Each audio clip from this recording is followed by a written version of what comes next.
Up on Reddit. Hello! We just started. Welcome Okay. to Trial by Podcast, where we normally talked about Game of Thrones and Song of Ice and Fire, but we got bored of that, so we started talking about superhero shows because they were more interesting, at least until today. Well, it's still interesting. Well, point. But Can If it someone wasn't tell me interesting, what we this wouldn't show be we're talking talking about about it. is? What show are we talking about? Arrow. Wait, what the fuck's Otherwise Arrow? named- I thought we were talking about Felicity and Friends tonight. He raises a good point. So, Arrow happened. We have finally got to the point where the show writers and the comics have taken a drastic and inexcusable branch from the source material by killing off arguably the second most important character in Green Arrow's mythos, besides Green Arrow himself, Black Canary, or Dina Laurel Lance in this case. Dinah, not Dina. Doesn't. Just, you're gonna really quibble my pronunciation, Tim. You're gonna really gonna fuck up my monologue. Thanks, buddy. And to make matters a whole lot worse, despite having Stephen Amell and Katie Cassidy have what was genuinely one of the best scenes they've ever had together, only to throw a little thing right into the mix just at the end, just to, really give the comic fans a kick in the balls. To have them shove Felicity's character and her relationship with Oliver down our throats just that little bit further, because, it wasn't wedged in enough. So they used the death of one of the most iconic comic book characters in relation to Green Arrow to further that ship. To me, she's been dead for centuries. Oh my god. Well, look. To be fair, we did know she was going to die because of the. I mean, in a sense, are we actually grateful for the leaks? Because No. I think I am. We'd have worked it out in the episode because it was really obvious. Yeah, they telegraphed the hell out of it, but I'm in a sense before the episode we wouldn't have known. I don't think. If I'm kind of grateful for the leaks, because if I had it sprung on me, I think I'd be even more pissed. Yeah. No, I get that. I mean, I'm still really pissed. Because as you said, the thing is, it was actually one of the best episodes for a while. For most of it, until the last 5 minutes. I mean, the fight choreography was actually pretty good. This episode. And I felt some bits of it, the whole Merlin still has loyalists. I was like, what? It's didn't Nissa completely disband the league, and Ollie completely humiliated Merlin by beating him in the duel and cutting off his hand. He showed him to be weak. Does he still have loyalists? I was wondering that. Because it's Mark Guggenheim's logic at play. Yeah, because mooks just appear out of nowhere. That's exactly how superhero stuff works, right? Mooks just randomly appear. If Malcolm ever comes back as an endgame villain, how's he? He's not gonna be able to challenge Oliver in a fight if he loses to him in 14 seconds. Well, he randomly got a new hand this episode. Yeah, that was yeah, I know. I was like, what? When I saw that, I was like, okay, because I saw in the image, the prime images in the trailer that he had the new hand. I was like, okay, they're probably gonna explain he's got a robotic hand or something, but they never did. I kind of, in all the promo, I assumed he had a sword stump, and that's what he was fighting with. Yeah. But no, he just has a new hand because reasons. Yeah, no, McCracken, you're laughing you haven't watched it in ages, but no, we're not kidding. He has a new hand, and it's century, and it's not explained. The new hand just comes completely out of this episode when he's fighting in the Arrow Cave. And no one actually says anything about it. Either. No one mentions it. No one's like, holy shit, Merlin already had a new hand. Looks like his Ra's dark buddy gave him a new hand. I don't know. I mean, if you're gonna take someone's hand away, and you're gonna go, look, this isn't a problem for them anymore. Do what fucking like Agents of Shield did and just give him a robot hand. Like, it's not difficult. Just don't be a fucking idiot. Well, it was not like it wasn't only that. It was, and I felt the stuff with Andy was a bit weak as well. Like it was so like they tried like I mean, I know they were trying to oh, is he a traitor or not? But like to me, it was kind of obvious he was. Didn't he meet with Dark prior to this episode? No, he met with Malcolm met at with the Malcolm. end of last episode. Okay, yeah, that's like why if you do a scene with that, why even bother? Leave it up. Well, no, because at the beginning of this episode, he does say to Diggle, "Oh yeah, Malcolm Merlin like came to me. He wants me to do something."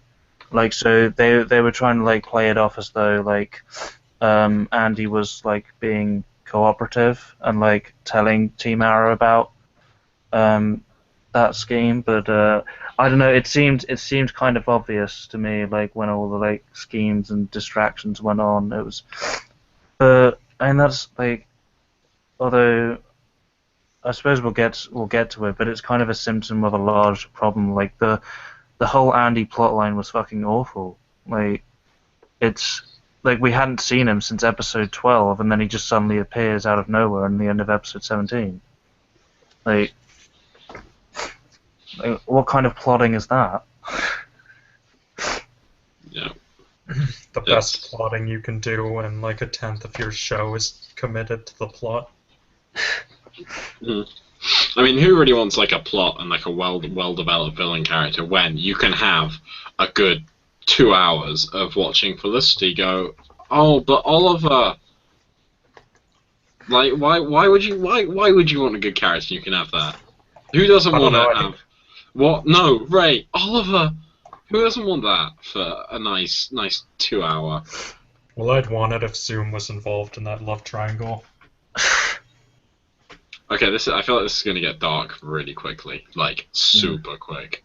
So I'm gonna just steer it away from that just for the moment. But I mean, like other good things about this episode, like we're gonna get good things out of the way first. Yeah, well, yeah, okay. The good thing, but it's again, it extrapolates onto a larger problem. Like the good, like, is that Laurel actually got a fucking storyline for once. Yeah, she got like a season's worth of storyline in yeah, 40 minutes. That was impressive. It's at the same time it felt kind of just jarring because she hadn't had an arc all season, unless you count the stuff with Sarah, which, to be honest, was just setting up Legends of Tomorrow, so I don't really count that. And she hadn't had an arc all season except the stuff with Sarah, and then out of nowhere, she suddenly has like a storyline in the season, just like, oh, like Ruve Dark just suddenly wants to like make her the Eternal, like, and then she's like, oh, maybe I'm going to give up the mantle. And I was like, hang on, where the hell did this this storyline come from? And I was like, that's why the death was so telegraphed, because that storyline just came out of fucking nowhere. Okay, I was gonna say that, but then I thought, well, towards the end of this, we'll do a how would we make season 4 better? Like, how would we make season 4 decent? Fire Guggenheim. Okay. As in, not like meta things, like how would you do it from a narrative perspective? Put Miracle and Guggenheim in a gas chamber. Fucking hell. Okay, well. Edgelords aside, we'll do that later. As for now, how many facets of this decision to kill off Laurel Lance are there? Like, how many facets of terrible are there? There's the straight up, you're shitty on your source material. Well, yeah, there's that. There's the using her death as a, what's the word? Springboard. Springboard for like Felicity getting back together. Like that's fucking like. That's really fucking disgusting. I hate I can't believe that it's done for shock value. Oh yeah, shock value. Because she hasn't been she hasn't been in the show that much all season. Guggenheim was like, oh, we set up the grave scene, but we didn't actually know who you're going to put in it. But since we set up the grave scene, we had to put someone in it. Yeah. Yeah, springing off the shock value thing is the the whole like lack of arc that Laurel has. Like I said this. I think I said this like before we actually found out it was Laurel. Like I think like I actually counted Laurel out of the grave straight away, like when it was revealed in the like first episode, because I thought, well, not because she didn't have an arc, but because she was the Black Canary and she'd only been the Black Canary for like less than a season. I didn't think they would kill off her. Yeah, she never even became like a really seasoned good fighter. Hmm. Like she became a better fighter and stuff for sure in season 4, but I still think from what I've seen, like she never, because in the comics, like Black Canary is one of the best martial artists in the DC universe, and she never got to like the point where she was like insanely skilled at fighting. She just got to the point where she was like pretty good, but there were still people who were better than her at fighting, like Oliver, for example. So I mean, it feels like she hasn't even been doing her role as a superhero nearly long enough to actually become the true Black Canary in a sense. Yeah, it wasn't, but yeah, like I felt as the season went on, like she didn't have an arc, and so I thought, okay, I thought the contenders for the Great were either going to be Diggle or Quentin Lance because of the rumor that they were going to kill off someone from like the first season. Diggle and Quentin Lance were like, yeah, like you could see where their arcs were going, like because of Lance being involved with Yeah, like it would have made Dark. a lot of sense for Diggle and Lance, or Diggle or Lance to be in the grave, depending on the build-up. Like with Diggle's personal ties to Hive and his brother being in Hive and that mystery that's been subtly built up for a bit, and with Lance and how he's in league with Dark and just all the things we've seen him do this season, like it makes sense. Like you could have easily had that plan from the start and just done up a storyline leading to it. And one of the things that's pissed me off most about the season is the fact that Diggle has not had like one of the biggest, if not the biggest, storylines, seeing as Hive was the thing built up towards with his brother's faked death, and like it really should have been a lot more personal with Diggle. Like there should have been a lot more story for him, and there wasn't because fucking Felicity and Guggenheim matter more. Well, it wasn't from Felicity, like even Felicity, like because Felicity had quite like, I mean, I know it was poorly written, but she had like the biggest arc of all the like other characters. I mean, actually, no, of all the characters, even Oliver, she had the biggest fucking story arc this season. So even her like death in the grave would have made sense, and so would Fia's because of the whole bloodlust thing. Are we gonna see like another moment with Thea and Dark where Dark tries to attack her and then he just gets fucked over? No, because she doesn't have the bloodlust anymore. They wrote that out. Do you know if somehow like the remnant just no, because in the latest episode, like Thea fights with Malcolm and like she loses to her and he has his mercy and says, oh, like I noticed you're fighting as if you don't have the bloodlust anymore, and that's why you'll never beat me. She has a killing in the fight in the lair. She has a killing stroke and like holds him there and doesn't take it, and that's why Malcolm wins in the lair because he batters her in the head when she's hesitating. Well, no, Guggenheim can explain why she was able to hurt Damien Dark. The bloodlust is magic, and Lazarus Pit shit. I don't know. Speed Force. Plot Force. Yeah. Arrow Force. I don't know. What's Arrow's equivalent? But it wasn't like it made. So yeah, Thea would have been a great better content. Literally all the side characters of all the supporting cast, Laurel is literally one at the bottom of people you would kill off. You know, I've thought about this, right? And where they're going with this entire storyline, nowhere. It feels like well, obviously, but like the way it's set up, like the person who should have died to fit this would have been Felicity, because the point of if you watch the promo from the next episode, it's about Oliver talking about like the light. And trying to stay back in the light, and that's what Laurel would have wanted. But we've not really seen that from Laurel at all. We've seen it a lot from Felicity, but we haven't seen it at all from Laurel.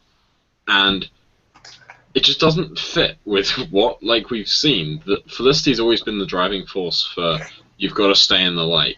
Now, shit storylines aside, I'm okay with Felicity having that role on Oliver, that being that kind of beacon of light that makes him the Green Arrow. And that's why when she leaves him, there's that whole shit about how that's why he's not the Green Arrow anymore, because that she was the only reason that he could come back and be that person in light. Now, if you're going to go with that, which you shouldn't because it's terrible, you can work that in if she dies, because that fits the story that Oliver has to learn to be a hero in the light on his own and not because of Felicity, because having him dependent upon one other character to be the hero is a shit motivation for someone who's meant to be one of the Batman of this expanded universe. Like, make no mistake, Green Arrow in this universe is the Batman and Flash is the Superman as such. I don't like considering. I'll consider Batman as Green Arrow as the Batman, but I wouldn't consider Flash as a Superman. Okay. I consider Hunter Solomon as Zoomstay. Yeah. But one of the most crucial aspects of Batman's character is that he is so determined and driven, and that's part. Batman has a superpower. It's not his money. It's the fact that he's so driven. And we certainly saw that from plot armor. Okay, that too. But mostly his drive. I've read he in comic. I haven't read a lot of Batman comics, but the fact that he sleeps 2 hours a night, he just constantly going out with just this almost entirely unstable drive to rid his city of crime. But that's what Green Arrow should be. He shouldn't be someone who's just fighting crime because that's what his girlfriend wants him to do. That is what the show has established is Oliver's entire motivation for being the Green Arrow. It's that Felicity wanted to come back to the city, so that's why. And it's just shit. Why haven't you killed Felicity and then had Laurel there as this supporting character, supporting friend, and then Oliver has to. You can have Oliver go dark for a few episodes. You can have that. You can have him just go full season 1 on some people, because what you can then do is you can come to a resolution at the end of the season where Oliver has realized that the pure good side is not always going to prevail, because he is going to go up against people who are just inherently evil, and he has to stoop to a certain level to defeat them. Now, I'm okay with that as a resolution to the season, and I'm okay with that as part of Oliver's journey to the hero we know and love, because I believe in the comic source material, Green Arrow is okay with killing very occasionally. He murdered Prometheus. Yeah, he's a if I have to do it, I will. Whereas someone like Batman is, I absolutely will not. But I mean, with the sorry, I wanted to interrupt a while ago, but before it kind of goes to the topic, about the whole Felicity dying because of the bringing to light thing. But that's why it's another reason why I thought Diggle would be a good contender, because I think I've shown it to you a few times, the scene back in season 1 where Diggle actually decides to work for Oliver, at the end of episode 4, and he says that he's also going to not only as a soldier but to be there to stop Oliver from becoming a losing himself to the Hood, I believe is the losing himself to the man you're becoming or something like that. Yeah, to stop him from being the man he's become. So that would if you have Diggle tied it, Diggle be killed, and then Oliver say, "Oh, I'm going to kill him," as in Dark or Malcolm or whatever. And then he realizes, oh, that's not what a Diggle would have wanted, which I think, it's kind of a cliche motivation, but it's still better than what we got. Just a question: didn't Dark reveal that he knew who they all were? Yeah. So if he knew who they all were, couldn't he have just arranged to set up Skype calls with all of them? After all, we saw him talking to someone else, and they were in Portugal, and then he just force choked them through the screen. So if he just Skype calls people, he can just automatically fucking kill them. No, I I can't even laugh at that because it's so terrible. Well, it's Guggenheim's writing, damn it. It's true. Well, I mean, like we can springboard it. That brings us to a point like the scene in the prison with like I mean I mentioned to this GFL about a couple of hours ago about Dark's powers and like how fucking ridiculous. But basically, yeah, he holds like I might be misremembering the scene, but does he release his hold on Oliver, or does Oliver just break free? No, Oliver. Okay, so he's choking all 4 of them. Yeah, then he throws Thea and Diggle into a wall, so they're out. And then Oliver like breaks free of the hold, and Dark's a bit surprised, but Oliver gets off an arrow. And Dark's like, ha ha ha ha ha, no, and just stops it. And then Oliver's stuck because Dark resumes his hold. Or like, I feel like the only way I could explain it, and I really do not feel comfortable trying to defend Guggenheim's writing, and want to flat out say that I'm only doing this for devil's advocate. But if Dark at this point is talking to Laurel, and he's talking about how Quentin's loyalty to him, and how that he promised he'd kill her if Quentin ever betrayed him, right? Yeah, but isn't it after he's fired the arrow? I can't remember. Maybe, I can't remember. But I feel like, because from the angle, I swear he's facing them. And at this point, I think he fires off the arrow and Dark like snatches it and goes, "Ha ha, my arrow now." And I think he's focusing on Laurel. I think the only like argument I can make is he's focusing on Laurel, which means he's not as focused on Oliver, which means the magic he's using to force choke him is just slipping a little bit, and Oliver's like, "I got willpower, bitch," and like Green Lanterns his way out of it. Like, because if you imagine it, like, imagine if Dark's using like, this is such bullshit. But imagine if he's using like telekinetic chains, like imagine like, you know, like Sue Storm's power of like creating like force fields around someone's like, imagine like that's what he's using. So Oliver is not pinned in place. He's just got a lot of resistance, like air resistance around him. So in theory, it would be possible to break free of that. Like you could like just if you put enough force into it, you should be able to break through it.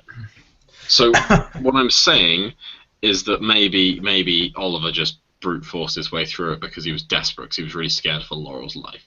Now that's a whole lot of bullshit. That is a whole lot of bullshit. Because like you said like he did it through force of will, and I was like, fucking hell, that's the same logic they used to justify him surviving the fucking stabbing in the fall. The season 3 cliffhanger. It's okay. It's more believable in Dark in this case than it is in the falling off the cliff case. Just to clarify. I just want to go back to something you were mentioning in our Facebook chat before this of how like why the fuck does Oliver keep shooting basic arrows at Dark, knowing Dark could just force push them away. That's what I was going to say as well. Maybe he only brings regular arrows. Why the fuck Malcolm brought explosive arrows to fight Dark, and he actually would have killed Dark if Guggenheim hadn't had him drop an explosive next to Dark instead of just shooting him in the head. Well, I'm sorry, that's bullshit. Like he only brings regular arrows. Like, come on. Like they knew like that they were planning like that because they saw the surveillance footage. They knew that they'd broken Dark out. I'm feeling very attacked right now just because I took devil's advocate. They knew that they were planning on getting the idol back to him, like, and that Malcolm might have think like, so why wouldn't because someone on Reddit pointed this out, why wouldn't Oliver figured out? He knows that he knows the Dark has the ability to stop his arrows because it's happened to him several times. So why wouldn't he develop like a trick arrow to like get around that? Like he develops like with the final fight with Malcolm in season 1, he fired an explosive arrow because he knew that Malcolm could catch the arrows, and it exploded in his face. When he fought the Reverse Flash, he had the like speed dampening arrow. Like he usually comes prepared for this shit. So why does he fire a fucking regular arrow? But this question's already been answered. It's because Kreisberg was like in charge of both of those episodes. But that aside, yeah, the Dark's power thing. Because I think you mentioned, like, as I mentioned, like, hang on, like, why was Oliver able to like get an arrow off, but like Laurel did nothing and just stood there and got. Why did Laurel Canary cry? Yeah, you said that. Like, why? Canary Cry is fucking useless in the show. It's had like varying degrees of effectiveness. Like it's thrown people back before, so like I can and it's clearly like when they used it to kill the bee. Oh god, when they used it to kill the bee. Not the bees. In the episode, previous episode. Like it was like even with the earphones in, like Curtis and Quentin were still visibly pained by it, right? So yeah.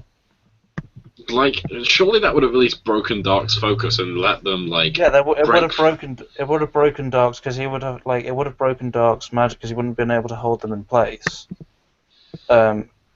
Because he'd have to like cover his ears or some shit. That would like give him time to just run up and fucking knock him. Like, I know it wasn't only that. I know like Malcolm mentions like when Dark starts monologuing that like we've got to go, but like he holds all of Team Arrow in place. Now I know Malcolm isn't going to kill Fear, but like he knocks Diggle down, and Oliver's just standing there. Why doesn't Malcolm just go up and fucking stab Oliver through the chest? Why doesn't he go and slit Diggle's throat? It's what the hell? Like why do they let the rest of Team Arrow live?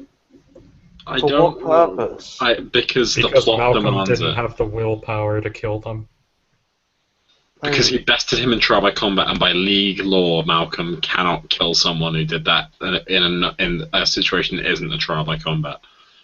Okay, that is the biggest load of bullshit that you've pulled out to try and defend this, right? Alright, I have a Malcolm Merlin. Do you really think I have a compulsion to play devil's advocate, and I feel very attacked because I do this. Okay, can I have a safe space, please? No. That was the biggest load of bullshit I've heard. Like to try and defend that. Fucking hell. I should write for Arrow. It would be amazing. You could write better. See, obviously I could. Like that's just borderline. That's just truth. I'm starting to think D&D could write better than Guggenheim. They probably could. Yeah, they could. But anyway, should we talk about the disservice that has been done to Arrow in the last season and a half? Oh yeah, sure. Yeah, like well. Should we go back to when problems started?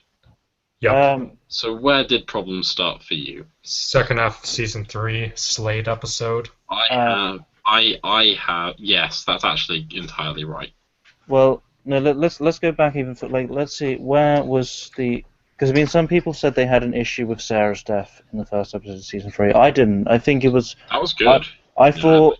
I mean, people say they fridged her. I thought it was actually a great way of actually setting up the mystery of the season. It was a great way of setting up the like plot arc. It was also and a good way to bring Laurel into being Black Canary. I thought it was a great way to do that. I was gonna say like it doesn't fridging. It's a term I've only heard in the last day, but it means when a female character dies to further a male character's story, right? No, not necessarily male character. Well, actually, is it just a male character? I think the definition. Okay. So, no, it's not because it's definitely Sarah's death. Then definitely wasn't bridging because her death was a ripple out to pretty much every single character had an arc because of that. Yeah. Quentin's and like.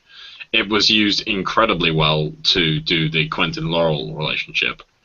It was used for Oliver. It was used for Oliver in general. Actually, could you argue that?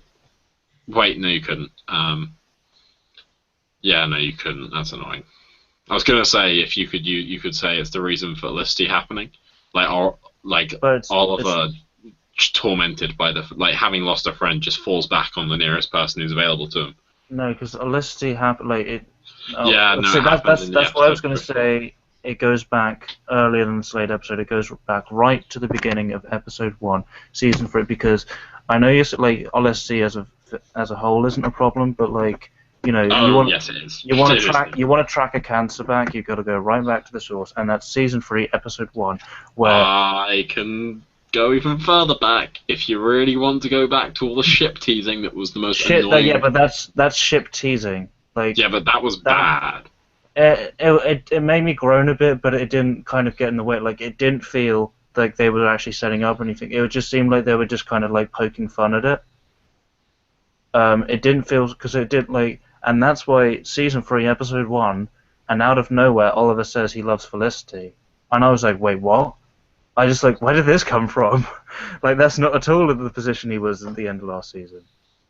Not at all. He didn't love Felicity like at all. Like they fucking teased that, like, yeah, they were doing the ship teasing and stuff, but it didn't feel to me that, so like all of a sudden him loving Felicity, and then at the end of the episode she rejects him because, like, I don't know, reasons or some shit. Sorry, no. I think Phil can explain this. Let him explain this as devil's advocate. So the end of episode 1, like, they have the board meeting, and that's where because they go to the restaurant, don't they? And the restaurant gets blown up, and Oliver's like, I can't do this. Like, I can't live the double life. I can't be the Arrow, and I can't live by 2 names, basically. Yeah. And that's when it's midway through episode 1. He says, I can't be with you, Felicity. I'm really sorry. And then Sarah shows up and says, like, oh, we're not our masks, and we need people who can't, like, we need people in our lives who don't wear one. I think is her line. Yeah. And then episodes happen, and Felicity is horrified that Oliver has the gall to be, like, together when Sarah dies. Like, there's that scene that she's like, it's actually a decent scene. Like, I'm not actually shitting on it too much. But where Felicity calls him out and is like, how can you be so composed, so together when the woman you loved is literally right there and dead? And Oliver's like, well, I have to be. Like, no one else is. Because if I fall apart, we lose everything. No, it's something like if he says if I grieve, no one else gets to. Yeah, like that's that. it. That's the line. That's a really good line. That's a really good scene. I really like Oliver's journey. I really like Oliver as a character. I know he is kind of like, I can get why you wouldn't like his character, but I really like it. And well, okay, so that's as back far as it goes, but the episodes after that, like decent. up to episode 9, which is there's the secret origin of Felicity Smoke. The origins of Felicity Smoke. Fuck. That was a shit episode. That was where we met Donna. That's where the cancer started. Because we met Donna Smoke then. That's where the cancer begins. Donna Smoke. God, I fucking hate Donna Smoke. She was funny for like 1 episode. No, yeah, like, now she's a fucking not even. Season 4, they made her a fucking recurring character. Like, Jesus Christ. Like, why? She appeared in 2 episodes in season 3, and then Did she? Yeah. Which episodes? There's only 1. Secret Origins of Felicity Smoke and the one where Ray in Hospital, that one. That's Public Enemy. So, other than that, she was. So I don't know. I kind of let it slide, even though I really disliked her. I disliked. But I can understand her coming into it because she is comic relief, even if humor is subjective. Like, I don't particularly find her humor that funny. She was a breath of fresh air because there was a lot of like brooding Oliver and Diggle and Roy and like lots of like testosterone. And then she comes in as this like entirely polar opposite contrast, and it was kind of like it was refreshing for an episode. I didn't particularly gel with the humor, but hey, I'm obviously not the target for this. I'm a cynical as fuck 20-year-old man. I don't think I'm the target for this lol so random shit. So that's okay. No, that's fine. If you want a guest star, maybe twice a season, fine. Sure. It's when she's a recurring fucking character and shows up and has to have like fucking more screen time than like the titular, like the fight between the titular character and his arch rival. Fuck, that fight made me angry. But just did her scene have more screen? Like, I think her scene with like Felicity in that episode had more screen time than the fight. Jesus, the fight fuck. was 14 fucking seconds. No, Phil. she didn't have It a was scene. 30 Did seconds. she have a scene with Felicity in the episode? Yeah, she does, because there's 3 scenes. There's the scene with her dad at the start, there's the scene where she talks to her mum about her dad, and then there's the scene where she tells her dad to fuck off. Oh, yeah. They are the 3 scenes. Wait. I just want to make a comment about the 14-second fight It's between Malcolm and 30, Oliver. it is 30 seconds. I have timed it. But when they're... Are you sure it was 3 seconds? Because I'm pretty sure people are counting it as 14 seconds. I've timed it. I've watched it multiple times because I actually really like how the music plays. Like, I've described this before. I love how the fight is set up, and I love how it's resolved. I just hate the length of it. Yeah, because I was under the assumption it was 14 seconds, and if it is 14 seconds, that's only 2 seconds longer than the fight between Sheev and Kid Fisto. Don't you dare say it. Don't you dare say it, McCracken. By the way, Tim, I just want to remind you that you thought that Kid Fisto lasted a minute against Palpatine. And we timed it. Can we stop this? Jesus, fuck. You kids need to stop this meme. Now, so I kind of derailed because I got into into the angry. Yeah, episode 5 we have Donna Smoke appear. That's more cancer. cancer facts. That's 2 cancers now. Felicity has started and is starting to grow. See, and then episode 9 happened, and then he had the goodbye scene where he said like, "Oh yeah, by the way, like I love you," kind of thing. I actually thought that was actually a good scene. That was, yeah. If the relationship had been set up better, that would have been a fantastic scene. I thought that was actually a good scene where he said goodbye and like he loved it. Like I did like that scene. And this is kind of where it starts to go downhill a bit when it comes back. Episode 10. Okay. The way they brought Oliver back was pretty bad. Like, the whole penicillin tea and the strong will to survive. That's fucking bullshit. I would... Yeah, they should, like... Because me and Phil, like, we actually came up with this, like, long convoluted idea for, like, the plot arc is that Oliver... We fucking called a lot of the plot elements of season 3. Oliver would be brought back using the Lazarus pit for like, and it would be like Raz that did it, and like he would like basically indoctrinate him into the League. But this is obviously was going to happen like earlier on. Didn't Guggenheim actually say that he wished that he'd like had Oliver join the League like 10 episodes earlier or something like? He didn't say 10 episodes. He says he wished to join it sooner. Like episode 13, 14, he's in the League. He didn't specifically say which episode. He just said he wished wished had been in there sooner. What if Oliver had like gotten bloodlust as well? That might have actually not been so bad. The 3 episodes, which I suppose you could title the Brick Arc, and the one Canary Trilogy, damn it. Well, I mean, like you can call it the Canary Trilogy is kind of, if you're gonna call that like. Because the episode after it is focused on the Canaries as well. It's an area arc. It's a Canary trilogy. Just call it an arc. Yeah. Yeah, but I think the Canary arc, like, that was actually my favorite part of season 3. Like, the 10th episode was my favorite. 10, 11, 12, and 13 were great. Like, I really liked that moment. So I feel like it really became cancer right after that arc ended and resumed the main storyline, and everything from there was like a disappointment. Yeah, no, I disagree. It wasn't a complete disappointment. So, the Deathstroke episode happened. Fuck, that episode's bad. That episode's like... And Manu Bennett was pissed. Oh, yeah, he was. Like, I don't think he's not going to come back. He can't come back now. He's too angry. Do you reckon they tried to get him back for the Legends episode and he said no? Because I feel like that didn't happen. I thought they just like can't use them anymore. Oh yeah, they can't use them anymore, can they? Because I just think it would have been perfect if like somehow Damien Dark and Hive had like arranged for him to be freed, and then there was like a multi-episode arc with Slade, and then after that like they defeat him and he goes off and becomes an assassin and shows up time to time. Yeah, and becomes the badass that Slade Wilson in the comics is, or even video games, except Arkham Knight. Fucking Deathstroke in a tank. Let's not. I finished that game the other day, finally. And let's God, not.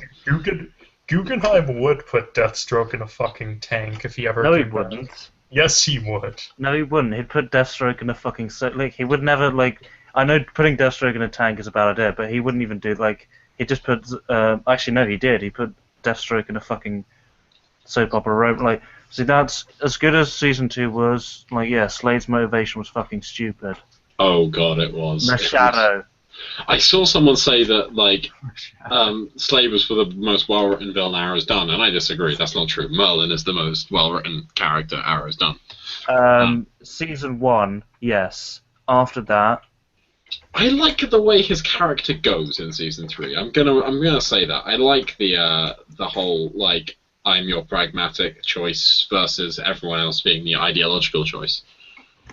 Yeah, I don't know. enjoy that. I kind of wish Merlin had died in season 3 because now I'm fucking sick of him now.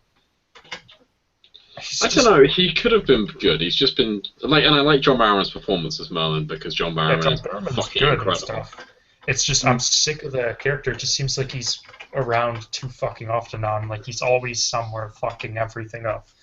I don't know. Like I'm wondering if Wells O'Barrett had been overused this much. I almost wonder if I'd have gotten somewhat sick of him. Just like. well, they brought back Wells.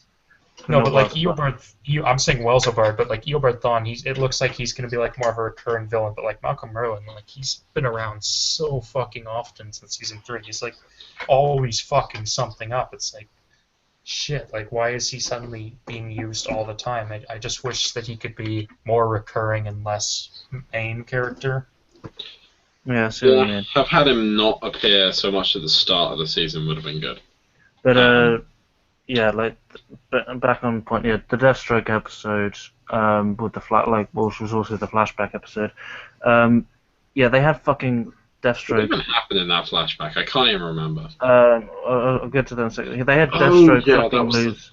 They had Yeah, Deathstroke lose to Thea. Yeah.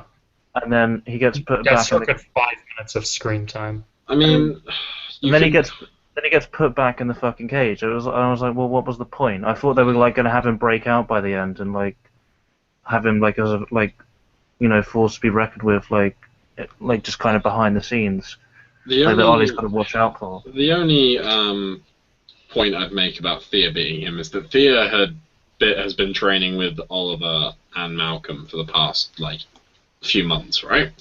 Deathstroke's been in a cage with no one to practice with, and very little in the way of like nutritional diet. Deathstroke, I don't think Argus. Deathstroke was like fucking beating Oliver in that episode. Damn it! Was he? For a few, Yes. like yeah, and he might have. He might like Thea might have been training for a few months. Deathstroke has been training for fucking years. Yeah, but you can like if he was malnourished, because I don't feel like Argus gave him like his full He 3 didn't look three fucking meals. malnourished. Yeah, because fucking CW was never going to actually show a malnourished person on the show, are they? They're far too concerned about the actors looking pretty. But like, you can kind of bullshit like him being a bit malnourished, a bit weak. As to why he beat Oliver, I don't know. Oliver has the ultimate problem of like depleted ninjutsu or whatever it's called. That trope. He lost to fucking Anarchy. Didn't he lose to him twice? Yes. Yeah, he did, didn't he? What about the fucking cop who took him down in like the early part of season 4? Oh, yeah. I don't know. No, I disagree with that one. He didn't. He didn't lose to that cop. Like he tied her up and got distracted, and then she like cut free and held him at knife point. Like I can imagine He beats Ra's al Ghul and he fucking loses to Anarchy. Like fuck. But Ra's al Ghul let him win. Flash too. Ra's al Ghul did not let him win. No, he didn't. I was being like ironic. I don't know. Maybe Reverse Flash let them win, but Ra's al Ghul didn't. Yeah, like we did, like I think Reverse Flash did. Like I don't know. I still believe that Reverse Flash let them win. But that's aside. Anyway, yeah, like back onto the flashback episode. we then the whole bit with him going back to Starling City, like you get to see like glimpses of their various lives, which I thought was actually pretty good.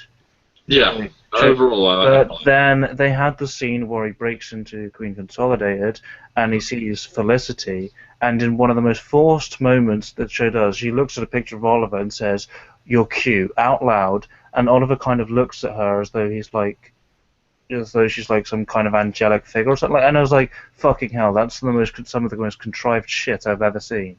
Like, it's like actually forcing Felicity into Oliver's backstory. Seeing as, like, Like, in season 1, he comes back from the island and is like, I never stop thinking about you, Laurel.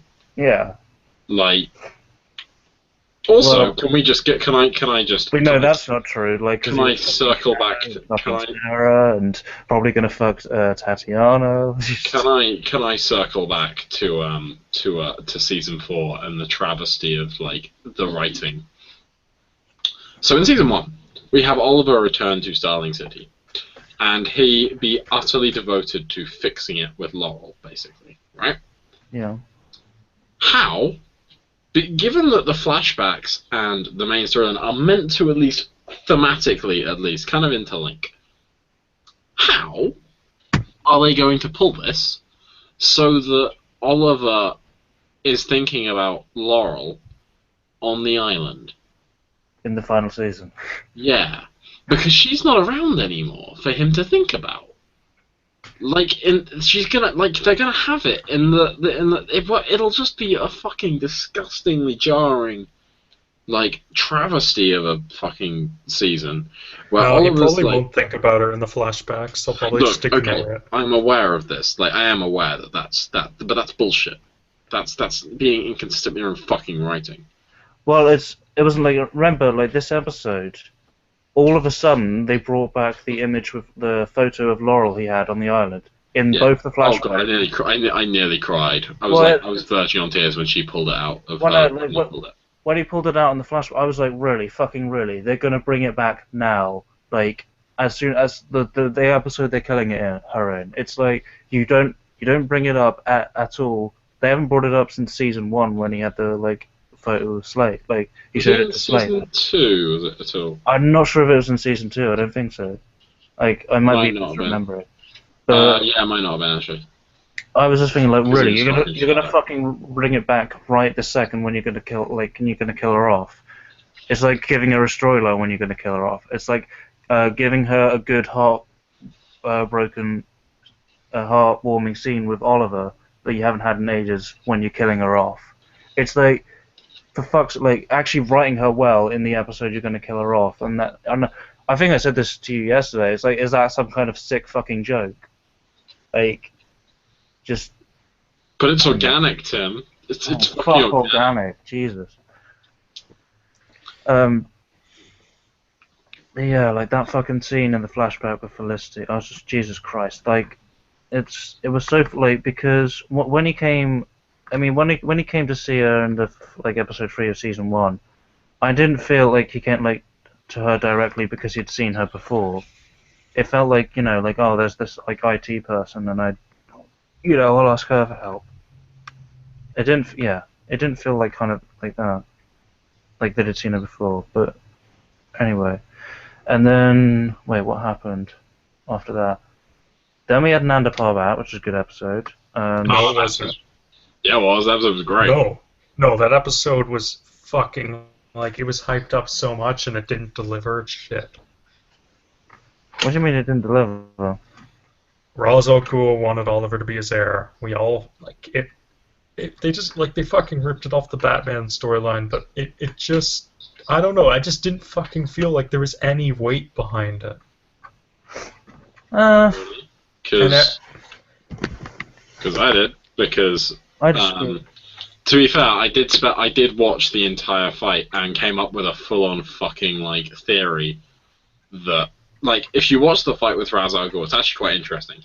There are, I think, about 9 points in the fight where Ra's has a killing stroke, but he doesn't take it. Now, I'm going to put that down to bad choreography. Well, I say bad, it was still an excellent fight, but, like, just yeah, like, choreography, it's a choreographed fight, you're going to get that. But like, when I read really far into this, and my theory was that Raz was basically looking for a son, because he also refers to him as like his son when he pushes him off the cliff, and he's like, "Death comes for us all." And I was like, yeah, Nissa's being a bit of a bitch. Maybe he wants an heir that's like a son, that daughter replace his dead son or whatever. I don't know. But so when he gave him the offer, I was like, okay, fair enough. This is exactly what I kind of called. Okay, I'm cool with this. Yeah, the episode after that wasn't that good. Like, actually no, like this is where the show starts to really lose track in this fucking season. That's because the murmur episode. Well, no, it's not just that. It's like the few episodes down the line. It's how they handle Quentin Lance, because Eric Kane on Forbes said like that Quentin Lance was like the worst character in Arrow, and I was like, wait, what are you talking about? He's one of the best. Like, Paul Blackthorne's great. He's actually my favorite character. And then like I read the article and why he said it, and it's the reason is because like how they characterized Quentin Lance in the back half of season 3, because he just switches back immediately to fuck vigilantes. Yes, he's like, and it's his reason behind it is like, oh, like he didn't tell me about Sarah, and I was like, what? Like, okay, I understand you being upset about that, but that's no reason to like suddenly go on a fucking manhunt for him. Like after like all the work he's done for you, and then like, yeah, like believing that he's actually like he's gone back to killing people and stuff like that. It's like I'm sorry. I know he like was kind of emotional about the fact that Sarah's died, and like, the Green Arrow didn't tell him. Counterpoint. Yeah. If we don't have that, we don't have that fucking amazing scene in 3x08. Yeah, I know it's a good scene. It's It's more than a good scene. What scene? What fucking scene? The scene in the police van when he's with Oliver, and there's the date. I can't remember, I can't remember the exact wording is, but they're in. It's the end of the episode. It's just before Roy jumps down and reveals himself as the Arrow. Yeah. Okay. And it's in the police van, and it's such a good scene. I've watched it so many times. It's a really good scene, and it's really well acted by Paul Blackthorne. At the same time, it's devoid of logic, because he says like, "Oh, you've made us criminals, you've made us liars and victims. You, Mr. Queen, are not a hero. You're a villain." And when I heard that in the like promo for the back half of the season, I thought, holy shit! They're like, I wonder like how they're gonna make like Quentin believe that Oliver's turned into a villain. Like, I wonder if they're gonna like go like a really dark path for Oliver. But no, it was just like it. I didn't. I mean, as good as the scene was, I did actually think kind of at the time they hadn't really sold it to me that like Quentin believes Oliver's a villain. Like, it didn't really sell to me that like yeah, it didn't make sense. And even though like I really love Public Enemy, it was a fucking great episode. Yeah, that was a really entertaining episode. It was just intense. It had a lot of flaws, but it was really entertaining. The fun flaw where Laurel takes on 2 League of Assassin members and wins despite. Wait, was that Public Enemy where she did that? Yeah, it's because they go up onto the rooftop, and then it's Roy, Arrow, and Canary take on like Maceo and his League mooks, and they win. Like, Laurel takes she takes a few hits. I think like you can see in the background she takes a hit or two, but like this is like she's just had training from Nissa, and the only way you can kind of blag it is that Nissa trained her how to beat, as opposed to training her how to fight well. She trained her how to beat League Assassins, but that doesn't make a lot of sense. Anyway, that aside, like, it was a fucking great episode. It's just the story, it's kind of devoid of logic. In terms of the main plot. What episode had the fight between Ray and Oliver? The episode before that, episode 17. That was also Suicidal. That was Suicidal Tendencies, yes. Was it Suicidal Tendencies? Yes. That episode, at that point, like, I was really pissed with the Slate episode, but I was sort of intrigued, like, a little bit after that. Like, I was underwhelmed by the Roz and Oliver thing, but the promos for, like, episode 16 onwards looked awesome, so I was kind of optimistic, and episode 16 was alright.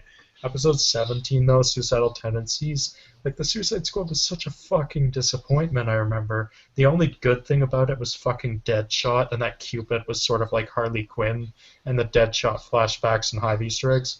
But I just recall how Stephen Amell was, like, hyping up the Arrow Ray fight and saying it was, like, really epic and stuff. Oh god, yeah, and it's like, The fight oh, and was they just fucking awful. Oh, and then Roy just gets left in a puddle. That was amazing. Uh, And then, like, so Guggenheim was just like, yeah, we dropped the ball.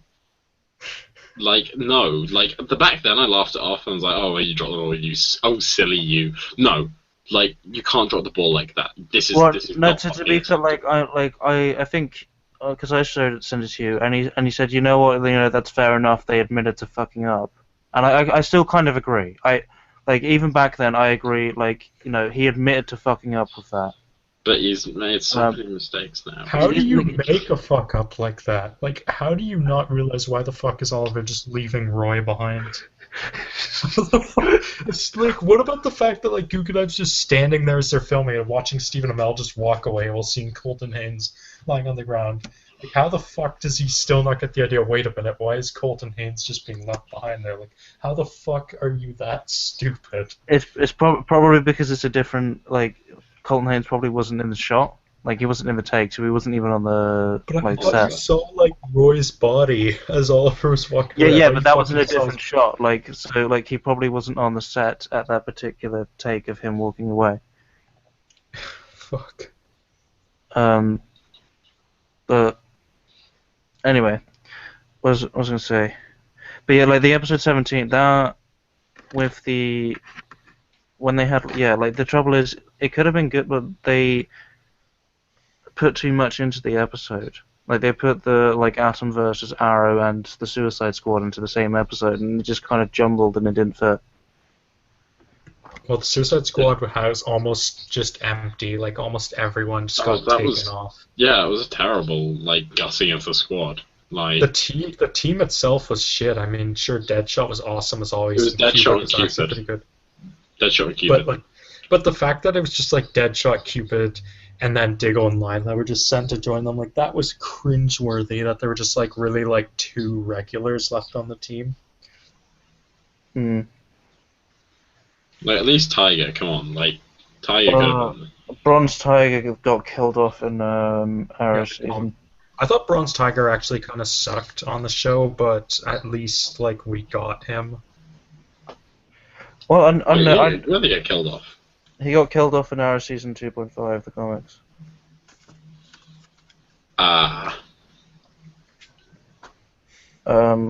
Which questionable. They're obviously questionable canonity because they can't reference the events of the comics in the show because it like confuse the fuck out of everyone. Because there's also an arc where like I don't know, they need the Huntress's help with something, so like they break her out of prison and like she helps. I don't know, it's weird. So that was but I question like why the Huntress isn't on the Suicide Squad and why Boomerang isn't on the Suicide Squad. And fucking Deathstroke on the Suicide Squad would be awesome. Yeah, you could have had a really cool squad. You could have a Deathstroke, Boomerang, Deadshot, like Cupid, and Huntress maybe, and because weren't they originally planning for a Suicide Squad spin-off show?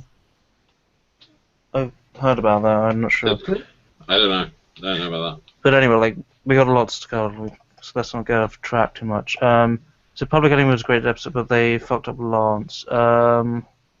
Broken Arrow. Remember how fucking epic that episode looked with the build-up and stuff, and it was just. Like, I like Broken Arrow. It's a good episode.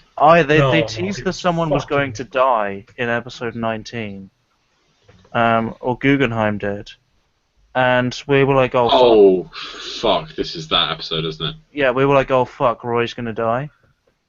And we thought he was gonna like die in prison, and also like it sounded kind of Deathbolt sounded like he was actually gonna be kind of like a promising villain and stuff. It sounded like Oliver was gonna have like a really hard fucking time, and then Ray basically just beat Deathbolt by getting a fucking pep talk and punching him a couple times.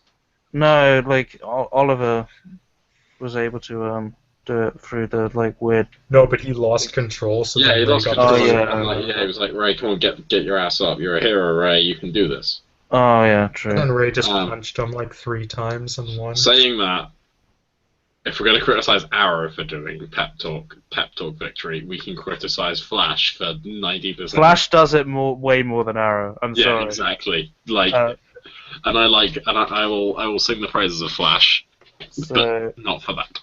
Yeah, they overused the shit out of the pep talk. I just like that was why it was really nice with the King Shark episode that Barry was just forced to do it all by himself when the plan went wrong. And I mean it's a reasonable criticism. Like at least I hope with the Ezra Miller movies, like he's actually doing shit on his own and not relying on pep talks. Because I just wish we could see a more independent Flash. But other than that, let's get back on topic. yeah, like, well, I did actually like how they closed out Roy's arc. Yeah, Because it did come full circle. I did like how they did that. I just kind of wish we got more time with him as Arsenal. Yeah. Because he got like a season, like he got not even a season of time as Arsenal. So I wish we had replaced by Speedy, and I would definitely take Arsenal over Speedy. I don't know. I like Speedy. Like Speedy is one of the few good characters left on the fucking show. I would rather have Arsenal than Speedy. Speedy. True. Who are the good characters left on the show? Diggle, Speedy, Oliver, Diggle, Lance. Diggle fucking drops the ball last episode. Oh, this is where Felicity left you, man. Well, no, it wasn't that people said like Diggle, like they fucking hate Diggle now. Like they said they've ruined Diggle's character in the last episode. Why? Because and Oliver actually mentioned that because he had like he was like sticking up for Andy in face of all evidence. And like Oliver even pointed out to him, look, like you're the one who always said about the blind spot when it comes to family, and for some reason they just kind of shat on that idea, and he's like sticking up for Andy all the time. Okay, but I would still like. What about every other episode of Diggle being awesome versus that?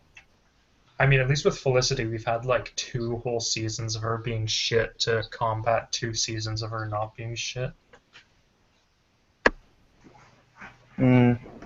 But don't forget Lance. Fucking best character, maybe. Lance's Bay. I feel like we should definitely. I said this is credit to someone on Reddit. I can't remember who. If we're gonna keep up the tradition of a Lance being the Black Canary, can we have Quentin be the Black Canary? Can he be the just? I want him in none of this like full body. You shit. want him in the spandex? I want him in Sarah's costume. Oh my god! And I want him with the blonde wig.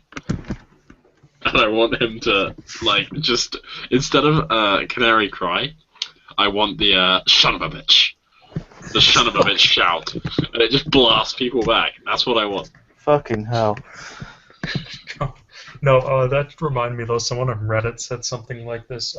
They were kind of saying how you could sort of get the idea that Paul Blackthorne's kind of pissed that once again he had to do like the grieving father thing. Like first he thinks Sarah's dead, then Sarah actually dies, then she comes back to life but's feral, and now Laurel dies, and like so he has to like keep acting this way, so it's kind of annoying. But they also pointed out, like, I'm pretty sure that Paul Blackthorne is probably thinking at some point he's going to be off the show, and like the torch is going to get passed to Katie Cassidy, and her character is going to have an arc in the aftermath of his death. But instead, no, Paul Blackthorne once again has an arc because Katie Cassidy's off the show, and now he's once again going to have to act out the grieving Lance instead of the other way around, which would make a lot more sense narratively. Yeah. And one other thing, Phil, you were the one who was talking about this back in our last Arrow Flash stream. It just means we're never going to get a scene where Lance is about to die at the hands of Dark, and Dark says, "I'll kill your daughter," and Lance is like, "She can take care of herself." I remember when I had that Oh idea. my god. I remember when I had that idea, and like I got feels from just my own theory. Like, I mean, like, to be honest, like, I know it sounds harsh, but how the fuck, like, I'm so, like, if I was Quentin Lance, I would have killed myself by now. You're not the only person. That's incredible. I'm sorry, no, but just think like about having to go through all that grief. Like, how could you just live having to go through that grief all the fucking time? Because Guggenheim wants you to live. Like they said like, oh, like Lance has got this heart condition at the end of season 3, and then it never went at the end of season 2. It never went anywhere. Like that. Like actually no, it was the reason why Laurel didn't tell him about Sarah's death. And then I think you can't. Did you see a hint of it at the end of last episode? He collapsed. I don't know whether that was just grief or It was grief. Well, Yeah. no, like he should have like by now he should just like seriously he should just take like a fucking he should either like try and like go on a rampage to take down Dark, or he should just top himself. Like, Yeah, and like, what if... that is it's Dark, but think about it, like just what reason does he have to carry on living? Sarah? Yeah, Sarah is fucked off because she's got bloodlust. Do you think if Sarah ended up being with Captain Cold, that would make Lance happy? no. Why would that make just? I don't know. Okay, if Sarah went off with Zoom, would Lance be happy?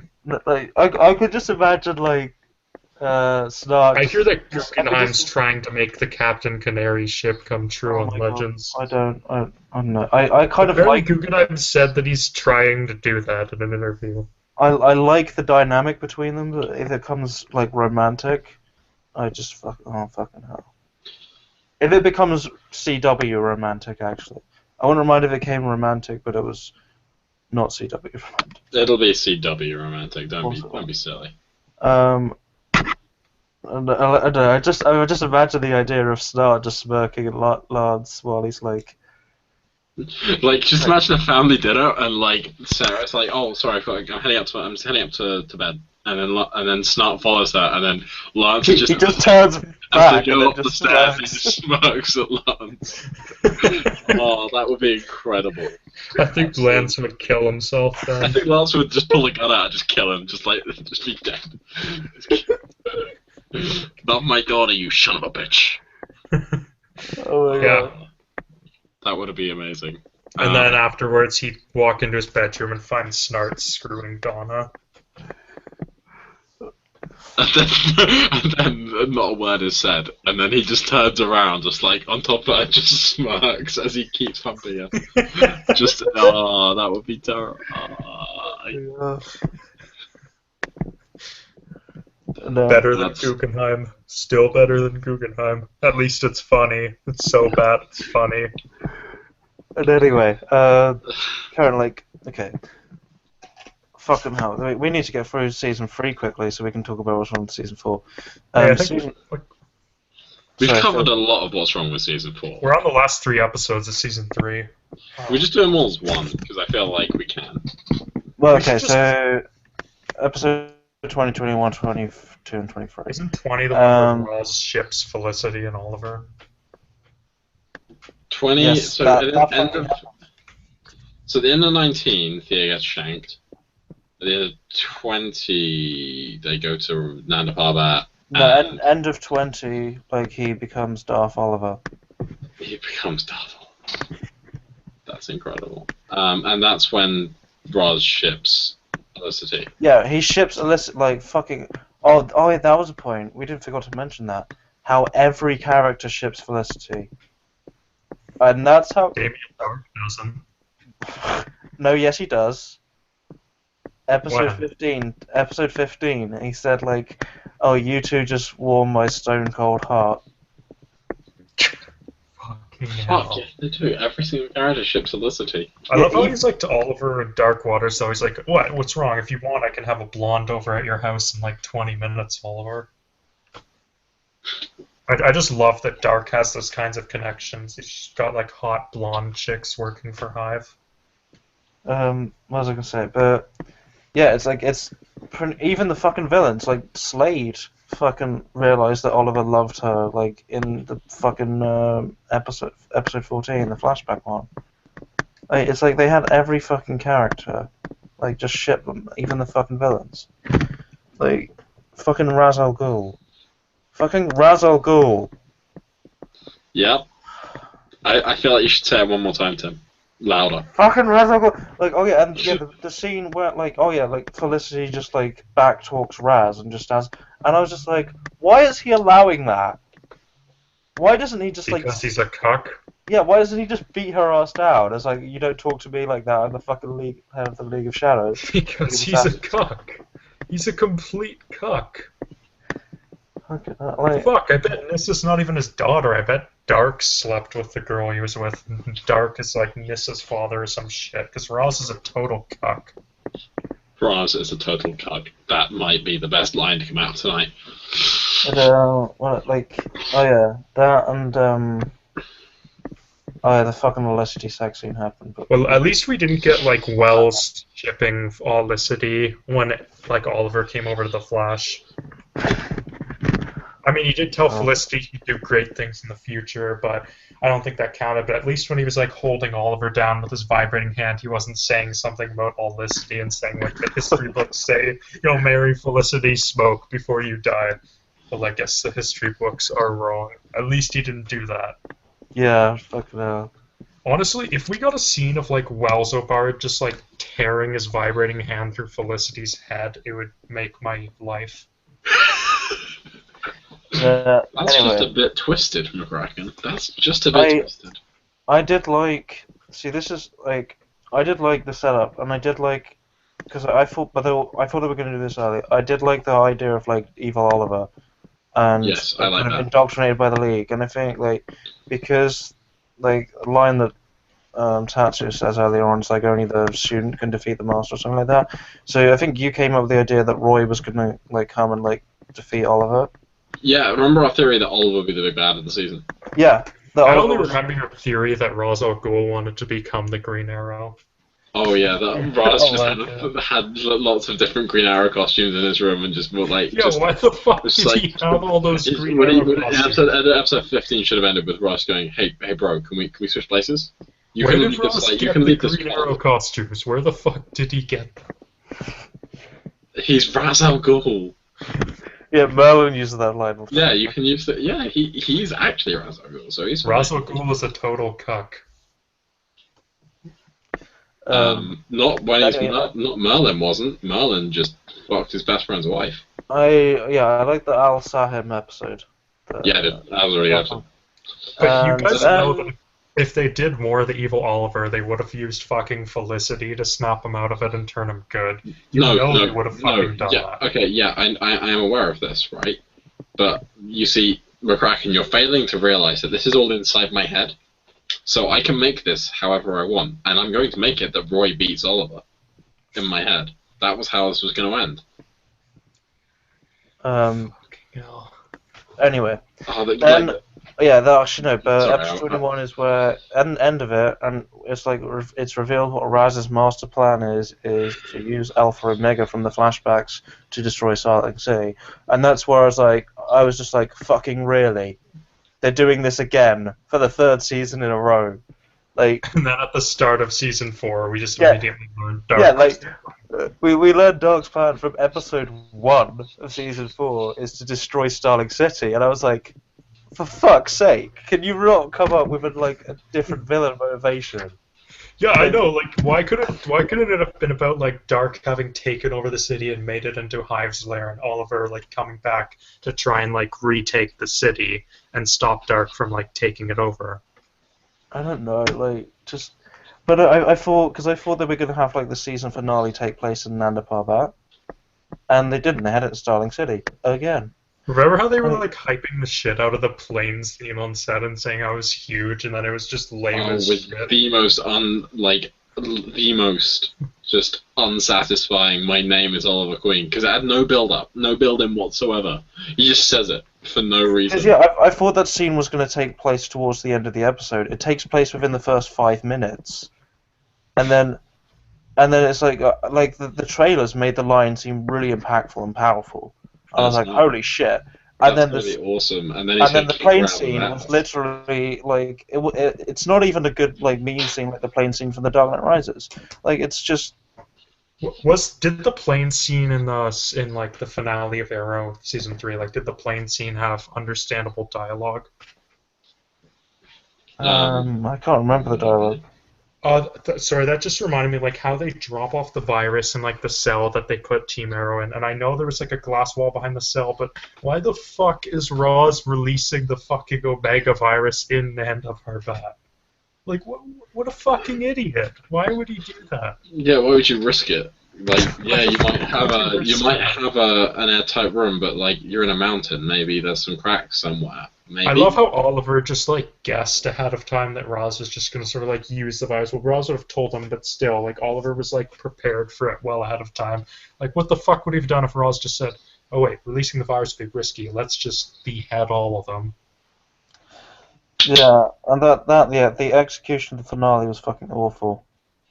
And then Felicity in the Atom suit. What? No, Ray, Oliver. What? No, Ray, Oliver. What? No, Ray. Oh, that I try to find that website. You know, the website that plays it on loop and tells you how long you survive. Can't find it. I need to find that. No, that finale, I can't think of a thing about that finale that was actually, like, particularly good. I just remember staying up, like, so late to watch it and like needing to get up early the next morning, and I just, like, Speedy. at the end I just said, what the fuck was that? And then went to sleep. The birth of Speedy. That's it. There you go. I didn't like it, actually, but I think it was, like, how anticlimactic it is and, like, how easily they neutralized the threat and how, like, the fight with Roz actually sucked. It was just in the nighttime, they're both in the same black uniform fighting in the night. Like, it was all shit. The Damien Dark, like the The first. Damien Dark subplot was, like, the only exciting part, actually. Well, yeah, that's like there's the whole Damien Dark, like in the finale. It just felt like it felt kind of forced putting him in there. I know they're trying to set up for the next season, but it was like this kind of seems to be distracting from Raz too much. Yeah, and I kind of feel like Roz's conversation with Oliver about Damien Dark was more than enough to, like, was good enough, and then, like, the next season when Damien Dark's like, I'm Damien Dark, and Oliver just immediately sends the arrow at him, like, knowing, holy shit, this is the guy. Like, I feel like Roz's speech is more than enough to make Oliver think, oh, Damien Dark's a pretty bad guy. I don't know. I actually enjoyed the subplot scene, but I understand that it was definitely a waste of time. In the episode, like, really in that episode, it was just them running around. They quickly contain the virus. It doesn't spread. And then Oliver has a shitty fight with Roz. And then the bigger pile of shit on top of the smaller pile of shit is Felicity flying in with the Atom suit to save Oliver. Like, fuck. Did, like, Guggenheim just, like, wipe his dick? And it's not even, like, well, like, the reason for him needing to be saved isn't even well done. It's like, oh, the police are there. So one of them wins, and then they shoot them. So technically, if Roz had won, he would have still fucking died. Like, why wasn't there a scene where, like, Oliver was going to go and fight Roz, and he was like, they've got you, like, you're gonna go fight and that, and Oliver says no, and like pulls out of his pocket like the Green Hood. Like, why wasn't there a scene like the bit of Diggle's, like in the season 1 finale where Diggle's like, I thought Merlin broke your bow, and Oliver was like, I've got another. It's great. I love that scene. Yeah, why the fuck? Why wasn't this like that? Wear the black uniform to fight Roz in his black uniform at night. That's like the first rule of fight choreography. Well, not fight choreography. It's to do with movies, and like you need to know who's on either side. And it's the same reason. Like, I mean, people rip on Braveheart for historical inaccuracy, because for one thing, like, because they have color-coded armies in Braveheart, and back then that wasn't a thing. Most people just like kind of had like rags, and like you couldn't really. But Braveheart was fucking awesome. Yeah, I know. For I the watched sake that movie when I was like 11. It was awesome. For the sake of a cinematic experience, the audience has to determine who's on either side of a battle. So yeah, they do have to color code it. And the classic white is good, black is bad. Take that not out of context, please.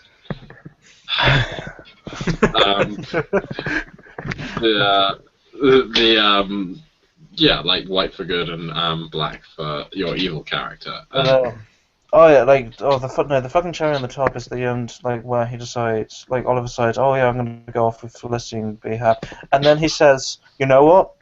can I say something weird? I'm happy. And someone actually ran down this why this is such a fucking stupid line. Okay, so Oliver's one of his best friends has died, Sarah. Diggle Tommy. hates him. Sarah, well, no, but Tommy died a while back. Sarah died recently. He's had to go through all this shit with the League. The city hates the Arrow. The Arrow's been abandoned. So Lance hates him. His proteges run away. Roy's Diggle's pissed with him. Roy's had to go into hiding. And Diggle's pissed with him because he threatened Lila, and yet he says I'm happy. It's okay.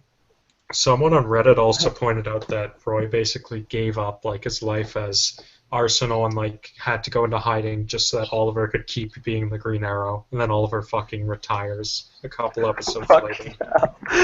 I hadn't realized that. I want to shoot myself. I'll be honest. This is making. I've really come now to dislike end of season 3 of Arrow. I was pretty okay with it until now.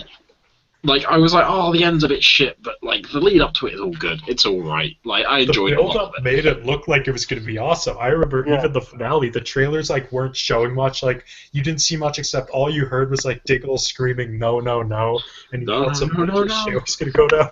Oh wait! Why the fuck didn't we mention General Shreve as part of the cancer? Oh yes, the fucking flashbacks. General fucking Shreve. General Shreve. So this is where the flashbacks start to go down. I really like season 1 and season 2. The flashbacks were fucking excellent. The flashbacks in season 3 were good, if not a little slow, and then they basically after episode 14 flashbacks, as soon as it ended and General Shreve showed up, it just became fucking awful. It was never good after that. Exactly. I actually like the season 3 flashbacks. What even happens? It was. I can't actually remember what happens after episode 14. I'll be honest. They get to Starlight City. They go back to Shanghai. Oliver's taken back to Shanghai for debriefing with General Shreve. Yeah. Fucking Shreve. And then they're starting to walk towards the him and Tatsu and Masaya. Yeah, no, they walk towards the boat and then there's some guns. General Shreve's mad attack, and then they go on a fucking chase through Shanghai. He takes the kid with him. They meet Shadow's twin. They meet up with Tatsu and Masaya again. They find out.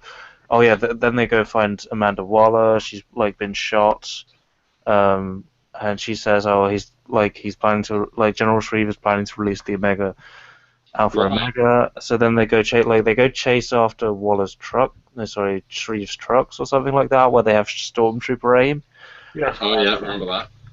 And something. And then Shreve releases the virus on China, so we can cripple it economically. And then Akio. They take the vaccine for the Alpha Omega. Well, Masaya, Tatsu, and Oliver do.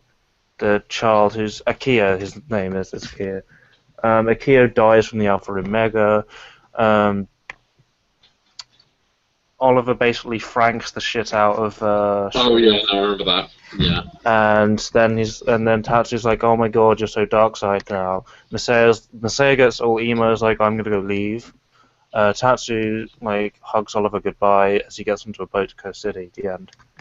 No, but I love how General Shreve appeared 3 times. He just never appeared until the second last episode. They find him, and then it turns out getting Kaw was part of his plan, and then the snipers surround them. Then they kill the snipers, and then they just torture Shreve and kill him. The end. Fuck. So that was the thing. Shreve. Season 1, the big bad of the flashbacks was Fires from the beginning. Season 2, you had Ivo, but then you had Slade as the big bad. But Slade was already an established character at this point, way back to season 1. So also, that final fight with Slade has some amazing scene transitions between flashback and present. Yeah. So Slade and it ties directly into the present day storyline. So yes. Slade being the big bad, taking over from Ivo in the flashbacks, isn't so bad. It's really good. I'd say that's where I'd say that. It's not as bad. season 3 you had like China White as the big bad for a bit, and then Shreve turns up out of nowhere in episode 15, and all of a sudden he's the big bad. It's like, okay. And he appears, like, he probably had, like, less than 15 minutes of screen time. Mm. Like, I've read up on this guy's wiki, and, like, his Arrowverse wiki page is just so fucking small because there's just, like, no depth to his character, and, like, he doesn't do shit. Like, there's just nothing there, whereas with, like, Ivo or Fires, it's, like, quite a bit of length and detail, and with Shreve, there's just, like, it's just, like, fucking empty. Because he's just devoid of any depth or personality. But, anyway, like, okay, well, now we're on to season 4, finally. Okay. Season 4, okay, so we'll just talk about the flashbacks, because fucking nothing's happened in the flashbacks. Who Yeah, cares? Except Constantine, the only good part. That's the, like, season 1 and 2, the flashbacks are fucking great. Season 4, like, it feels, well, it's not only that nothing happens, it's nothing that I give a shit about. Yeah, I just don't, like, I can't, I don't know, I just don't know what it is about it. It's just something. It's because it's not relevant to the main plot. Well, it is in far as, like, the whole, like, idol thing. But That's it. But there's not thematic relevance. So what you're getting is a separate storyline just told in, like, little chunks to a point where it's just pointless to watch. And Yes, they've done, the chunks are so small that there's, like, all the chunks are spent on are just moving the plot. There's, like, If you nothing watched else. it, they've probably got about an episode, maybe 2 episodes worth of story in the flashback so far. If they'd done it, Oh, that's way too much. I don't the know. screen time of the flashbacks is about 2 episodes for us, probably. So, like, well, someone usually puts together all the flashback scenes, like, at the end of a season. We'll see at the end, like, but it's not only that, it's just nothing about it is of any interest to me. I don't find any of the supporting characters interesting. Yeah, Like, There's Taina, and that's it. There's Tatiana. There's Conklin. Tatiana, or whatever. There was Tatiana, Conklin, and Baron Reiter. Krieg. Oh, can I be angry about the Conklin fight? Can I be angry about short fights again, please? Yeah, go on. The fight with Conklin, right? It was in a Bamford episode, so the fight with Conklin, fucking hell! It's such a well shot fight. It's over in 20 seconds. That's Guggenheim's fault. It's such a well shot fight. Like I'm not even like the way the camera moves. Like it goes like kind of it angles up and like drops down to the middle and like it goes around them and it's like it's not quite a one-er but it's almost a one-er. And the way like it's framed well so you can see where the characters are going. The choreography's good, like the way they're like it's fast but you can keep an eye on where the knives are going. And then like they grab them and he spins them into a mirror and then pushes them into a wall and stabs him. That's it. And it just made me so angry. Conklin's a retarded name, and that's just a retarded character. Yeah, his character had no motivation beyond be a dick to Oliver, basically. To be fair, his character was like as interesting a character as someone like Harrison Wells compared to Shreve. I suppose so. It isn't just like it's just I mean someone like on bench now pointed this out in his synopsis that like he's like wait like he's like Oliver like why did Amanda Waller send me like on my own without any weapons backup or or any particular like I remember doesn't the computer screen just say like that he got just say infiltrate or something like that if I remember I'm pretty sure it just said infiltrate and I was like well that's just fucking like it's no specific mission goals or anything. It's just infiltrate. Like okay. So here's how the flashback should have worked. We'll get to the. Okay, we'll do that. We'll get to like how everything should have gone. Airstrike on you. But no, there's just nothing. Like I'm not interested in Baron Reiter or his like plot to like use this fucking because I don't understand like. And that kind of relates back to Dark. I don't like understand like we don't know what Dark's big plan is, what Genesis is. They talk about it's like with the corn that like they had at the end of Dark Waters and fucking like it's like, and like the magical powers the writer's using. I don't care. I don't care about Tatiana either.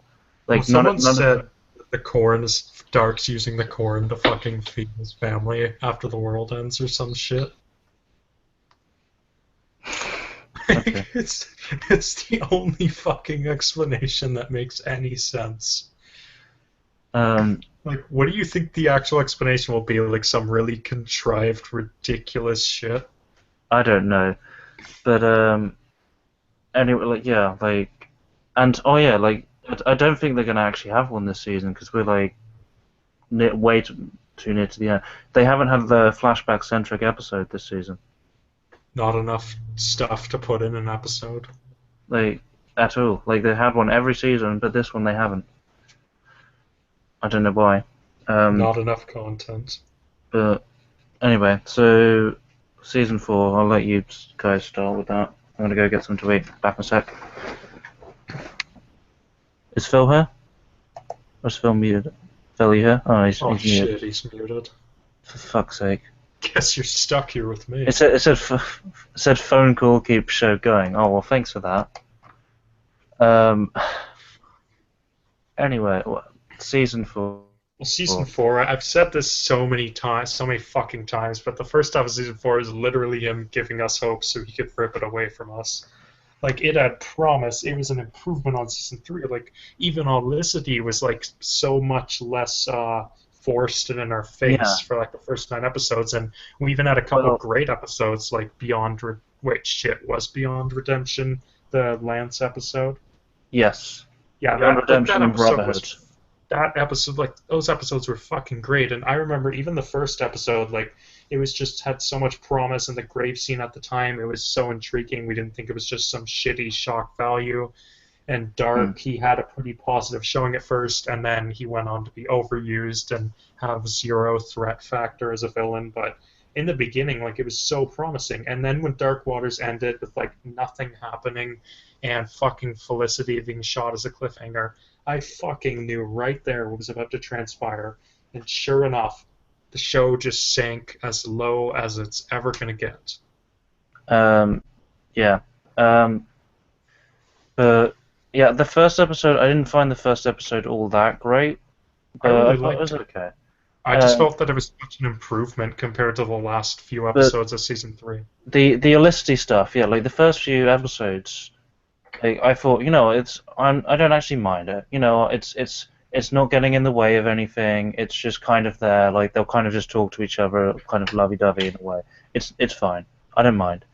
And then episode 6 happened, and I was just Jesus Christ, like, I'm not sure if you saw episode 6. That was the one where I've seen up to episode 10. Damn it.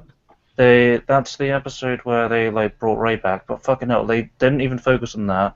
They didn't focus on the fact that Sarah was brought back either. They focused on this like this. They focused on a listed like melodrama. Wait, what was the melodrama in that episode? It was something like Oliver had invited her mum down, and she and Felicity had a bitch fit about this for some reason. Fuck. I remember now. And I was just fucking hell. And he wanted her to like stop working so tirelessly to get Ray up. Holy shit. Yeah, and I was just, oh my god, that was just so like, but you're kind of right, like, 'cause on the positive, I liked episode. I did like the Anarchy fight, even though it's kind of bullshit that Oliver lost. No, I don't care about the fight. I just fucking hated the episode because Anarchy. I just found him a really dull, boring fucking villain. Like, he's as interesting as Nobu from Daredevil. And just the fact that the whole episode was about Felicity and Olicity and that Dark was going to be out of the picture and that you just knew that Olicity was now going to be this forefront of the show as she basically became Oracle and then came back. Her legs, like the use of her legs. No, I'm not talking about episode 10. I'm talking about episode 2.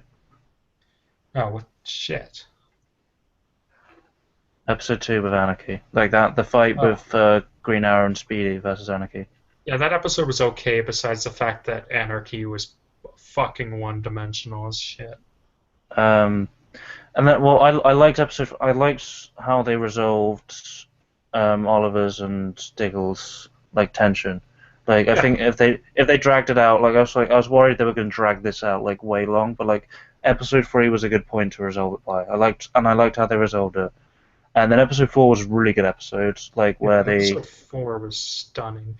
Like, I mean, on the previous podcast, we all said that the first half of Arrow season 4 was actually a bit better than the first half of Flash season 2. Yeah. Like, And whereas really looking good. Yeah, whereas the Flash, this like in the back half of this season has got better with every episode. Arrow's gone into the almost every Flash episode has been great. Yeah. For the second half. Well, yeah, it's been building up and up and up and up. Like whereas Arrow has just like been going down and down and down and down. Arrow gets worse every episode, whereas Flash is getting better every episode. Well, I'm almost wondering if Arrow maybe has a bit of a chance to be better for the last few episodes, just because Guggenheim's going to be forced to focus a little more on the main plot. I don't know. He has to close up the story. But still, I mean, there's just that thing to keep in mind. He has to focus more on the plot, but there's going to be some stupid shit, I'm sure. Although on Reddit, people are saying we should all tune into episode 19 just because apparently there's going to be a bunch of Laurel flashbacks and it's her funeral and stuff. So kind of like us paying tribute. Well, I'm gonna watch it illegally. Like I'm hoping to see. I thought you already watched it. I already do. Yeah, I already do watch it illegally. But yeah, but I'm hoping to see like a huge drop in viewership. Like, and I think there will be from what I've seen.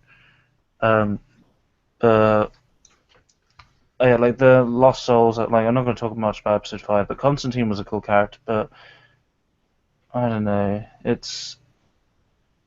It kind of brings in a bit of a problem because of the whole fierce bloodlust thing. It's just like, well, why couldn't Constantine have fixed it? Because he could only pay back a single debt. Oh yeah, did you see that argument I had with someone on Reddit over that? No.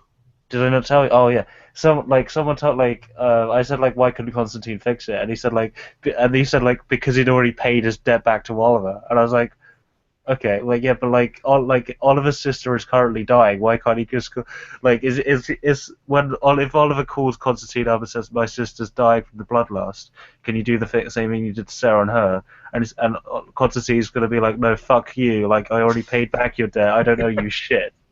Like, cause like that's what the guy said. He says like, oh, Constantine doesn't owe Oliver shit, and I was like, but they're friends. Like, don't you understand? God, I actually want to see a scene like that where Constantine just tells Oliver to fuck off over the phone. Do you think Constantine could force choke people over Skype calls? No, I don't. I think Constantine's powers are a bit different. I haven't actually watched the show. I need to get around to doing that. Even if Constantine was like, I don't know you shit, why couldn't Oliver have just offered to do one thing for him so that Constantine would pay him back? I don't know, but yeah. And then Brotherhood was a really good episode where we had the Warner and the fight scenes and stuff like that. Yeah, like the Andy Thea fight scene was pretty good.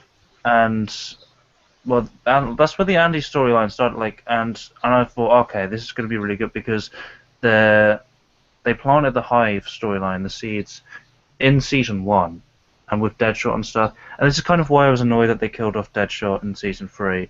I know they kind of had to with the Suicide Squad movie because I was hoping that they were going to have Diggle and Deadshot actually taking on Hive together in season 4. So they started like with the Diggle in season 4, like in Diggle and Hive storyline, like really with Andy. I'm not sure I really liked how they brought back Andy. I thought it'd been a stronger motivation if he was just dead. I agree too. That like his death could have been a big motive. We could have had like a big mystery to see why he died. But to be fair, like if without Deadshot, they kind of needed another character for Diggle to interact with in that regard. So I can kind of see why they did it. But I don't think we need to talk about the crossover much either. Like, that's kind of separate story. Do you think it's possible we'll see like a scene between Malcolm and Vandal Savage? Maybe. We'll get it soon. But and then Vandal Savage can tell Malcolm that he doesn't owe him shit. Actually, no, fuck it. I'll just talk about the Diggle story in broad strokes. We can just talk about a lot of it in broad strokes. Just, like, I don't know, like, where it's just stopped completely. Like, yeah, we can't hear you, Phil. Okay, good. No one responded to me, and I was just, very upset. He like consulted Andy in like did he see him in episode 9? I can't remember.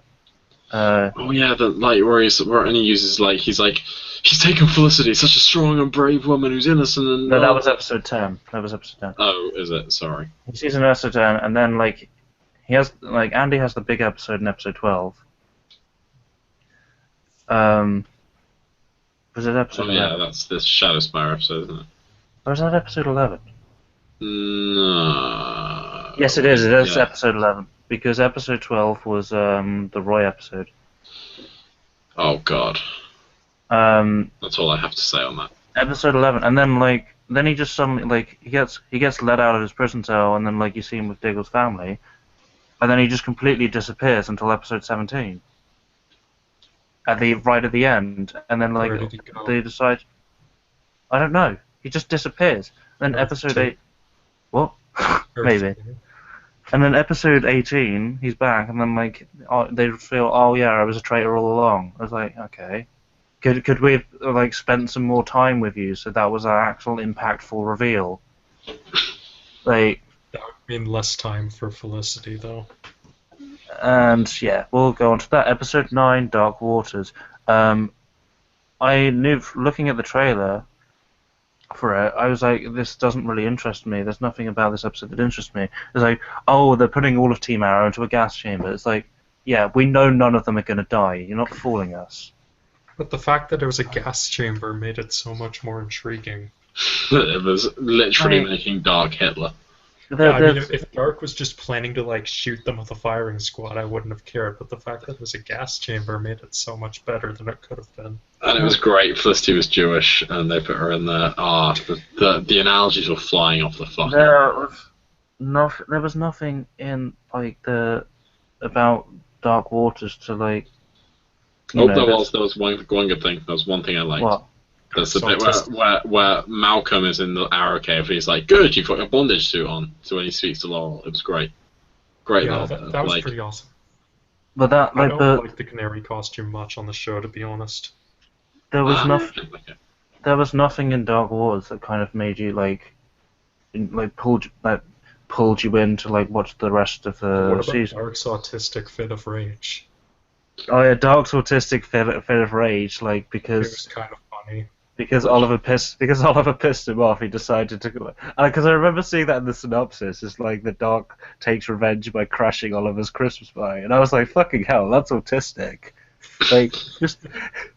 Jesus Christ, he just gets so angry at Oliver Queen that he decides to crash his party, ruin his party, fucking hell. But no, there was nothing that pulled you in to watch the rest of the season. There was nothing. They didn't and going back to the Dark thing, we still don't know fucking anything about his plans. This is kind of ruining a villain's reputation. Show the cornfield though. Yeah, the episode's showing the cornfield, but this is the thing, we don't know what Dark's planning. We don't know what he wants to do.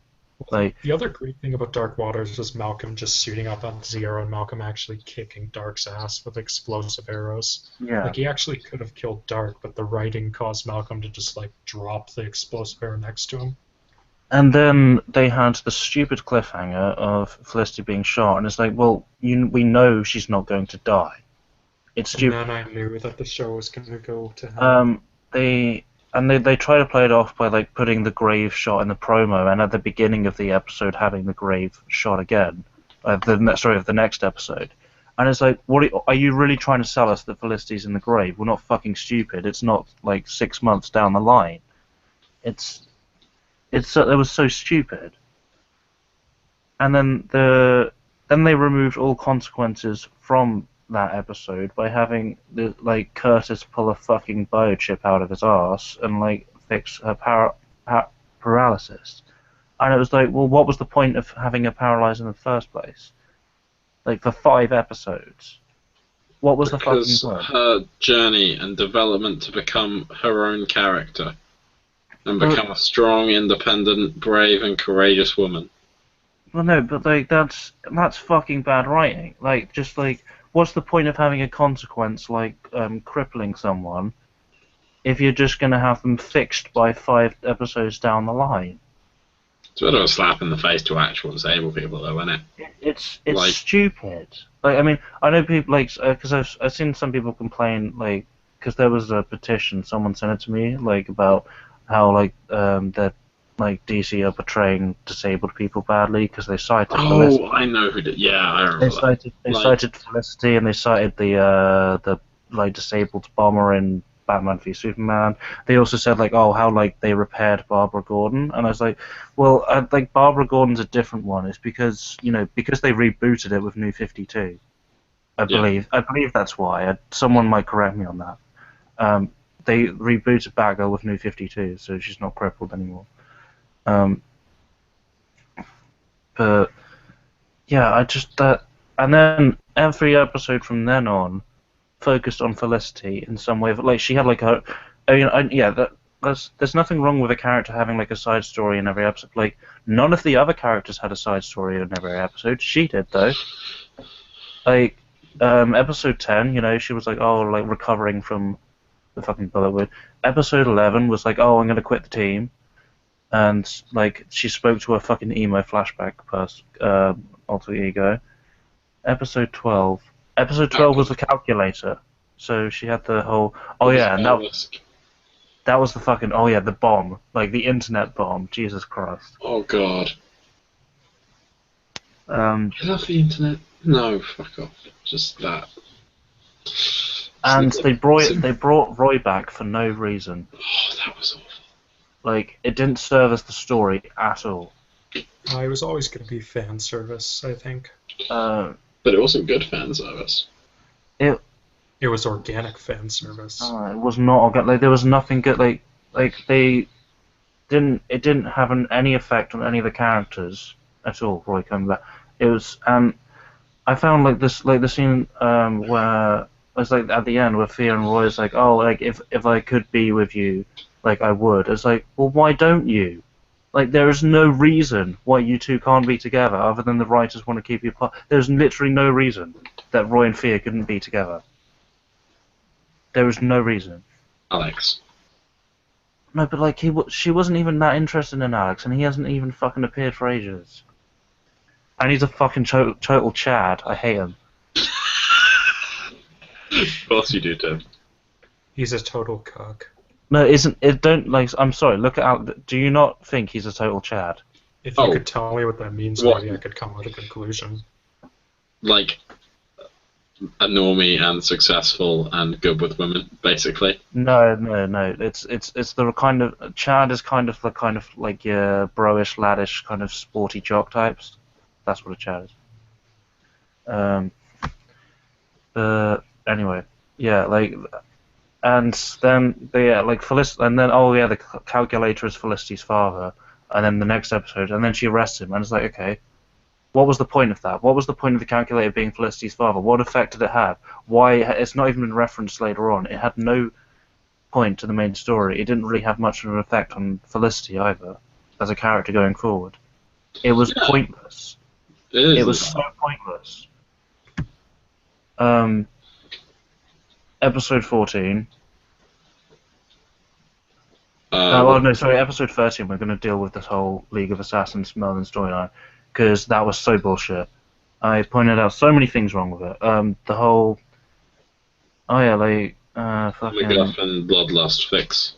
Oh yeah, the Bloodlust, the magic Bloodlust fix that comes out of complete nowhere. Like that's a fucking Deus Ex Machina because it's never been alluded to before. And it's just come out of nowhere to act as a quick fix to Fia's bloodlust and drive a wedge between Malcolm and Ollie. And the fact, like, it renders the like dark lessening Fia's bloodlust plot point like redundant. There's no point to that plot point in the narrative if you've got a quick fix to it. Like, what was the point of having that, like, dark lessening Fia's bloodlust, if it's not good, like. Because that's a Chekhov's gun, and then you just get rid of the bloodlust, and it's like, well... For the organicness. Shock value. And then, you have... Well, you see, Tim, ideological differences are very difficult to accurately, like, and effectively portray across between two characters, especially if they're not the main character. So they had to have a reason for Merlin and Nissa to fight that wasn't purely an ideological difference, because that would have been difficult writing too. Oh yeah, like yeah, that. So many things about it pissed me off. Like why Malcolm was keeping Nissa alive. There was no reason to. Why he kept her alive? Why he kept her locked and stuff? Maybe he didn't want to antagonize Team Arrow. And like, oh yeah, like the fact that he knows all this impossible information because I'm Ra's al Ghul, but he doesn't know about the magic lotus that fixed the bloodlust. But Nissa, who's been locked in a cage for ages, like somehow does. She knows immediately where to find it too. What did you think of her weird fight with Katana? Pointless. That was that was pointless. I was like, what? Like I thought, oh, okay, they're gonna bring, like when I saw it in the trailer, I was like, oh, okay, they're gonna bring back Katana for something cool. Like she's gonna have a fight with Nissa. Maybe she's training Nissa to take down Malcolm. Katana's gonna get killed. That's what everyone thought.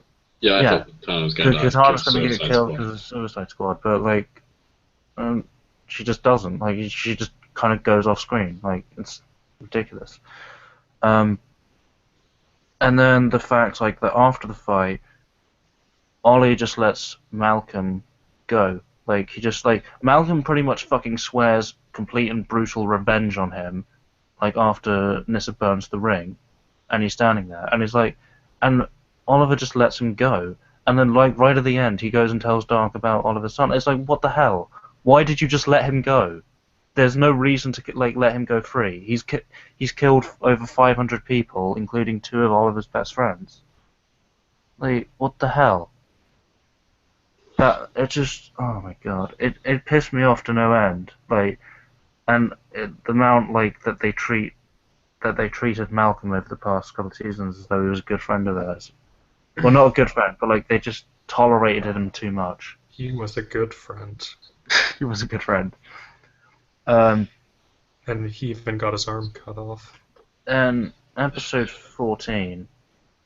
Yeah, I've already raged about that fight scene on this show already, so I won't. Yeah, we don't need to talk about the fight scene. Episode 14. Fucking. I was excited for this episode, because like they were gonna have like it was like they had the whole like debate between him and like Ruby Dark, and then like I was like, okay, this is actually going to be interesting to see, because it's not going to be an action thing. But it's going to be like, it might be a really good scene where like you have to see Oliver struggle with political acumen, because it's the whole like mayor plot line, and then he's not a politician, he's a playboy. Yeah, because he's not a politician. Like, so you're going to have to see him struggle with like actually holding a debate. So that would be a really interesting scene to do. And then you don't see it; it just like cuts away, and you're just told Oliver wins the debate by default. So, and I've seen like people defend it as like, well, like, because I think the showrunner said like, they didn't really want to get into Oliver's political views for fear of alienating people, and I think that's kind of bullshit excuse. Like, and like I know like he has certain political, but that shouldn't stop them from like airing them. Like if they disagree. Like liberal in the comics. Yeah, he's quite liberal in the comics. Yeah, interesting. There's like him and Green Lantern, quite interesting clashing, because Green Lantern's more right wing.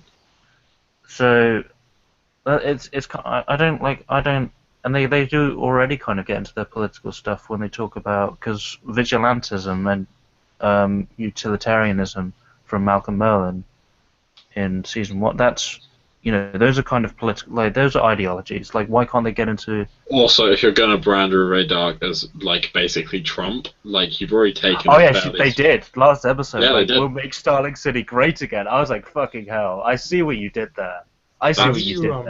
Pronounce her name. Ruve. Yeah. Not Ruve. Why exactly is she like? Does Dark even need someone to become the mayor? Because he got like, so that he has control of the city, like so he can. But he can just like make the mayor into his puppet. Well, that's essentially what he's doing. But he doesn't need one of his own agents running. Like he can just let someone be mayor and then just make them his puppet. Yeah, it's probably easier to have his own wife do it. Like yeah, it's probably easier to have it like someone who already agrees with him doing it, rather than someone like he'd have to manipulate / threaten. Um, but yeah, I was disappointed. Like, and that's the episode where Curtis shits out the fucking biochip out of nowhere.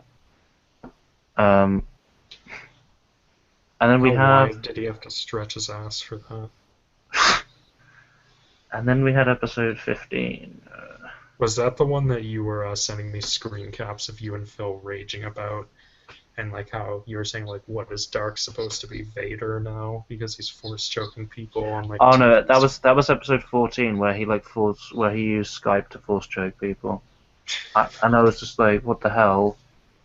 Like if he can kill someone by force choking them from Skype, why has like all the times he's choked Oliver and not killed him? It's like, what the hell? Why has he not killed Green Arrow yet? It's but anyway, episode 15. What was episode 15? Episode 15 was the episode with Vixen. They were like hyping up how they were like doing something with the villain that they'd never done before, and that was essentially stripping him of his power and then having Oliver beat the shit out of him and take him to prison. Oh, the episode with Vixen. Yeah. Oh. I didn't mind. See, I didn't mind Vixen. Really. I didn't mind her until she did that shitty jump over Dark that looked the most. Oh yeah, that and straight after the jump, he's like, he's just stolen the source. She's just stolen the source of his power, and he just looks at her like, well, that happened, and I was like, wait, wouldn't you be like kind of worried the fact that she just stole the source of your power? Wouldn't you think, okay, either I should go after her or I should get the hell out of Dodge? It's probably happened many times before. And he decides to, no, I'm just going to go outside and force choke all of Team Arrow and not kill any of them. You should have said, well, this is a complication. Would you have said that like the jump that Vixen did was a sheave spin? It's on that tier. It's on sheave spin. No, sheave spin is actually at least memeable. Sheave spin. Did she like growl as she made the jump? No. Yeah, she did. She panther roared, didn't she? I don't remember that. There's a panther roar and she jumps over him. Oh yeah, But anyway. But moving on to the things we really hate about the episode. Just the end of the episode, and this is where it's ridiculous that people say they love Felicity and Oliver's relationship, but it's so stupid that the whole contrived drama Can I talk about something else just before this, please? Yeah. Throughout the entire episode, there is just this constant, just Felicity is shooting out passive-aggressive comments at Oliver. It's constant. It's she just keeps going who was it? It might be it's in a later episode, I think. No, I think I know what you're referring to. It's the line is she says something like, "Oh, it'd probably be easier to list all the people that don't know about Oliver's child," and I was thinking, but that would be a longer list. It's just very few people know about Oliver's son. Do you think Wells knows about Oliver's son? Yeah, probably. Gideon told him. Yeah, but Felicity doesn't just. She just kept throwing out horrible comments to someone whose son has been kidnapped by his worst enemy. Well, it's that's not cool. I don't know why people think they're good together. It's a symptom of no one ever calls Felicity out on her bullshit. No one ever does it. None of the characters do. Not even no. People called out Laurel on her bullshit all the time in seasons 1 and 2. That happened, and people Oliver had and Diggle's been wrong as well. Diggle's been allowed to be wrong. He's been wrong about things. Oliver's called him out. Everyone calls Oliver out. Everyone calls Oliver out. People have called Fia out because she's been wrong. But Felicity has never been allowed to be wrong. No one has ever called her out, and it's the fact that she thinks she has the right to have a say in a child who's not hers is oh, you sent him away without consulting me. It's well, it's not your fucking child. You don't have the right. And then she just breaks up with him completely because of that. She calls off the marriage and breaks up with him completely, based on. Just think about the ending of that episode, though. Like, it's Felicity breaks up with Oliver, and then the ending of Flash, episode 15. Zoom takes off his mask. Like, just the comparison between Guggenheim and Kreisberg and their big reveals. It's. Then, where was I going with this? And yeah, like the fact, yeah, she literally gets up and walks out on off the chair and walks out on him, and it's like Jesus Christ, like that was so comical. It was, they were going for dramatic and it came off as comical. Yeah. And well, it's like the final like scene where he's like doing the heartfelt goodbye to his son via the video message, and it's a really good scene, and Stephen Amell was really good at acting it. And then she decides that this is the right moment to break up with him. Like, okay, like, oh, what the fuck is wrong with, like, I don't see why people think it's a good relationship. She's one of the most emotionally abusive people I've ever seen in a relationship. Like, just Jesus. That and the fact, like, that he has to drop out of the mayoral race and he still hasn't gotten back in it yet. For some reason, it's like couldn't he just say, "Oh yeah, like they threatened, like this guy threatened one of my family members" or something like that? Just he has to admit that he had a son. Well, no, he wouldn't have to admit he had a son necessarily. He could have just like said, like, "Oh, they threatened one of my or they threatened this child. They said they'd kill this child." He didn't have to. He wouldn't have to say it was his son. That's a point. We could have just said they threatened Thea or something and gotten Thea to play along. Exactly. Yeah. Yeah. And then episode 16, we have Cupid literally defeated by the power of love. I have a lot of hatred for her, but it's like it's got to a point where it's like poisoning me. And like I can't think about this anymore. Like it's actually hurting me to think about this fucking episode. I think a lot of people were saying the Cupid episode was the worst one they'd seen. It's a really bad episode. And well, Felicity is once again being all passive fucking aggressive throughout the whole thing. She's like making comments about relationships, about like how love is dead and shit like that. It's like fucking hell. Bitch. Psycho. Like, and then if I will forgive Guggenheim if at the end of this season Felicity's like, Oliver, I'm sorry, we should get back together, and Oliver goes, you abusive bitch, no, and just like you can tell that they're like, and I saw this coming from a mile. Even when they broke up, I saw it coming from a mile away. That by the end of the season they'll be back together, because that's how these fucking soap opera things work. Yeah. And it's the thing, like, it's just going to be ridiculous. Like, I can't believe it. Like, this, like, why do this will they, won't they shit through season 3, only in season 4 to just break them up, and then try and put them back together? Like, it's fucking off. It's either have them together or don't. But stop doing this bullshit that, like, is taking precedence over the main plot. But that is the main plot. Exactly, that's exactly. Yeah. And this is a Green Arrow show, apparently. I know, what else? There was something else in episode 16 which I really hated. I can't remember. Fight choreography? Yeah. No, it wasn't that. It was... Oh, yeah, the fact... The word Felicity is actually... I know it's not said out loud. Oh, yeah. But it's shown on the news broadcast. They actually forced the word Felicity. I can kind of see that, like, actually happening in real life, though. I can imagine that kind of happening. Like... I can't. Tabloids are fucking cancerous. I feel like they won't pick up on it. Yeah, but, like, just think of, like, from the writing standpoint of the show. They forced that in there. That's a priority. They forced that in there. Like, they weren't... Yeah, they did. I don't think they were okay, we'll use the word organic. They weren't thinking organically that, like, the tabloids would use it. They forced that in there. You know they did. Episode 17, bees and Donna smoke. And knocking out a bee soldier with a lamp. Felicity knocking out bees.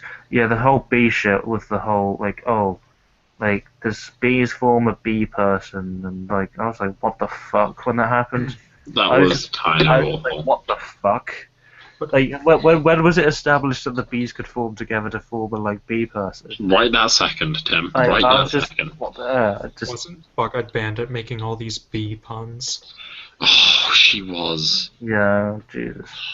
It was bad. It was really like they Was were it like bad Mr. puns. Freeze puns? So, Oh yeah, it was about that bad. Let's kick some ice. jeez, yeah. And then we're back to episode 18. Well, So- wait, just a comment about episode 17. Yeah. Because I remember back when like this plot for that came out, and that was around the time Civil War Trailer 2 came out, and then you guys showed me the plot for Flash episode 17. So again, Flash episode 17, he goes back in time to train with Wells O'Bard to get faster to stop Zoom.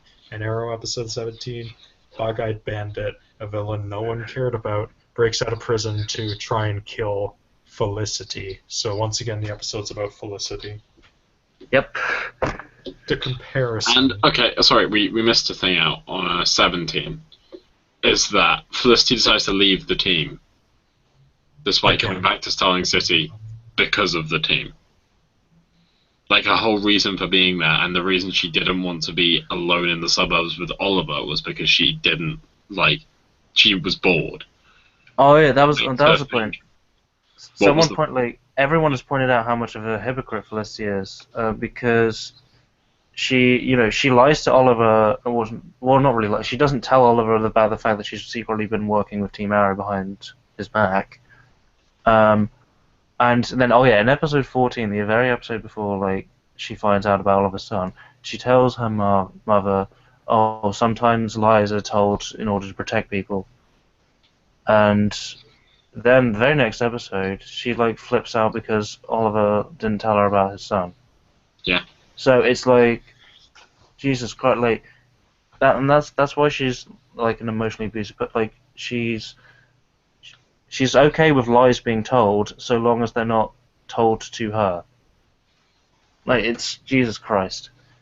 She's a self-obsessed person. Like, I don't see why people like them together. I really don't.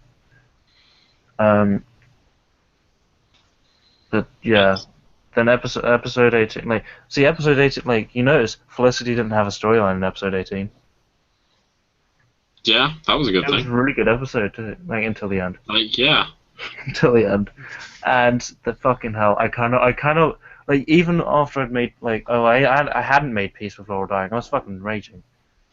But even after I knew it was going to happen, I was like, okay, I've kind of resigned myself to this happening. I'm really, really not okay with it. I'm going to be really angry, but I kind of want to resign myself to it happening. And then on her deathbed, she fucking props up Felicity, and I was just like, are you fucking kidding me? Are you fucking kidding me? Like, Jesus Christ. Like, is there no depths to which Guggenheim won't sink? Like, Yeah, I can't think of any depths. Because I was gonna say killing Felicity, but that's a high. There's no depths he won't sink, but there's no highs that he will ever rise to. what was I gonna say? Because in the interviews afterwards, about the death, he said, oh, I know a lot of people upset, and people accuse me of pandering to, and he said that we've never made a decision creatively that was suggested on the internet, and so many people on Reddit immediately pointed out this was absolute bullshit, because he said that Felicity's codename Overwatch was taken from fan suggestion. What else was? Oh yeah, I think original Team Arrow OTA was referenced by Felicity in season 4. That was a Yeah, it was. It was the episode where John and Oliver become buddies. Yeah.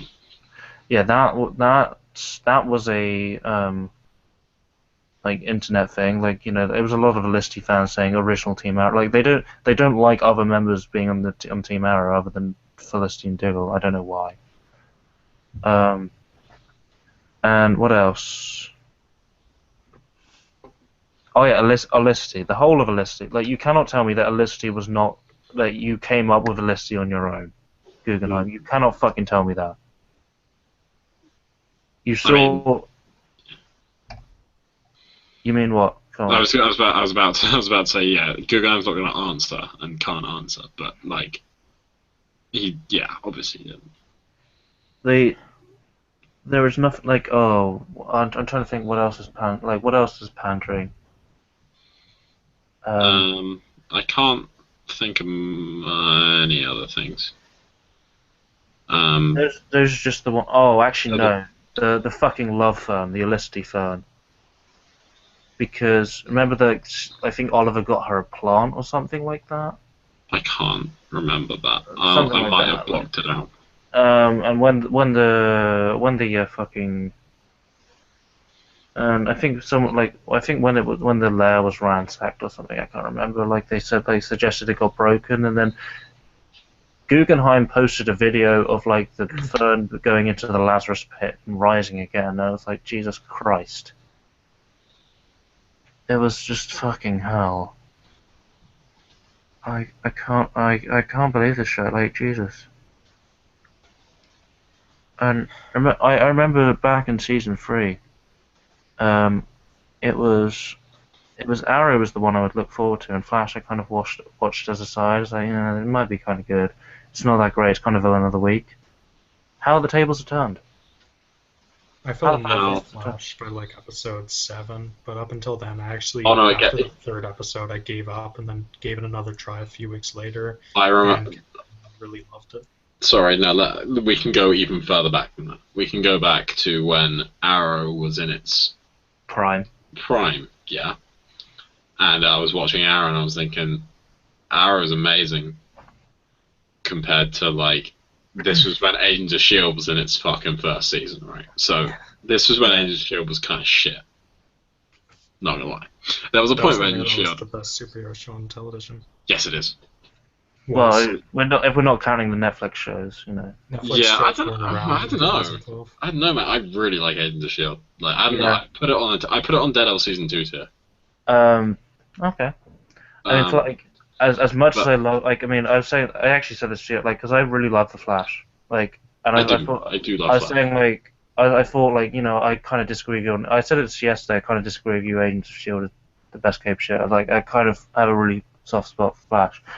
In hindsight, looking back at Agents of S.H.I.E.L.D., because I said this today, looking at all, like, how they've set up the plot lines over the season, I think it is the best cape show in TV.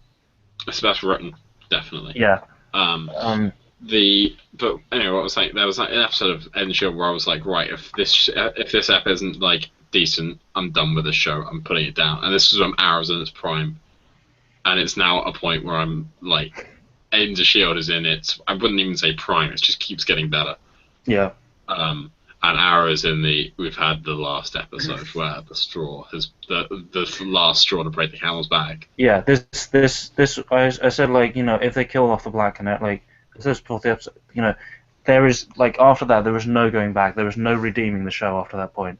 Like, after this point, there is no going, like, there is nothing they can do in the show now that's going to make me think it might become a good show again. Do you think Guggenheim destroyed the Lazarus pits just so that no one else could take charge and bring back Laurel? Well, no, I don't, because when they destroyed the Lazarus pit, I don't think they planned out who was going to die at that point. Yeah, I bet Guggenheim had it planned since, like, season 3.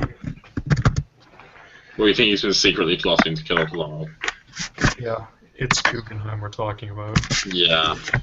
I say you're being ridiculous, but honestly, I can't. I remember someone on, like, because they said in the like they revealed the interview, and the interview said, like, oh, like, we didn't actually even know who we were going to kill off at the beginning of the season when we had that grave, and like someone said, like, on like slash some slash TV or slash co, is like plan out death of major character at the beginning of season, don't even fucking know who it is. Like holy fucking shit, like, how have they not been fired for writing? That's like, yeah, that's a gamble. It's a gamble. Like, if it pays off, well done to you, but it's a stupid gamble. No, that's a gamble you should never take. I mean, there are times where you can, like, tease a plot element in the future. Breaking Bad did it with the machine gun, and they didn't know what they were going to do with it. You should never tease a major death and not know who it's going to be. That's fucking stupid. Yeah. Because you have to with a major death, you have to make it work narratively and thematically. Yeah, but they could have done Diggle or Lance, and again, those would have both worked narratively and thematically, and they didn't. Yes. They didn't completely put themselves into a hole. They put themselves into a grave. No, but they had chances to climb out by choosing a character like Lance or Diggle, like someone who could have certainly fit, and they just didn't. Yeah. And one other thing, no, I just sent this to a friend of mine because he said he had a friend who was really upset about Laurel's death. Said this friend of his is watching it right now and said this person's really enjoying the stream. So, kind of cool. Yeah, Arrow season 1 and 2, because you guys were the reason I started watching it. I actually had a friend of mine recommending it for a while. Basically said it's all action. You should really watch this. You'd love it. And when there was this one Skype call we had, and you mentioned how people like Grundy and Deathstroke and Ra's al Ghul appeared on it, I'm like, wait, this sounds kind of cool. And then I ended up binge watching the whole first season with a good friend of mine. We just watched episode after episode on the DVD version of Arrow season 1, and then I binge watched season 2 in a couple days. Really got into it, so it's pretty heartbreaking to see where it's gone, because season 1 and 2, those were the golden days. Just so much fun to watch the show. Yeah, I binge watched season 1 to 2 as well. By the end I was watching 4 or 5 episodes a day. It was just I caught up with the show about episode 5 of season 2. So I'd watched it when seasons 1 and 2 had finished. So yeah, I got you into that shit. I remember that. It was really good. Oh, I'm glad that. I'm sorry, Tim. Actually, no, I'm sorry, Tim. I'm sorry I got you. No, because I'm glad. See, it gave me 2 good seasons of television, a few good episodes in season 3, in a good setup. About half and half in season 3. Half and half in season 3. Well, that's fair. Season 4, maybe a couple of good episodes, maybe 3. I don't know. 3 good episodes. 11:59, Brotherhood, and episode 4. And Haunted. Haunted's good. Episode 3 is good. Episode 5 is kind of good. 3, 4, 5, 7. 18 is a good episode. Just the ending. It's the problem is not the episode. The problem is everything that's going on in the episode, that's gone on in the season up to that point. Yeah. Sorry. Think about it. It's actually the same with episode 18 of season 3, because that was a good episode. It's just the kind of things around it, like Lance's motivations. Anyway, carry on.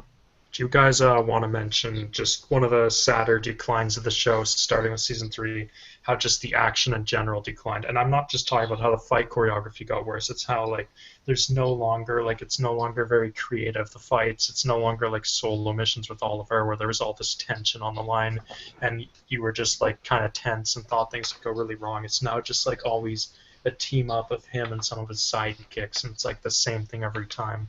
Yeah.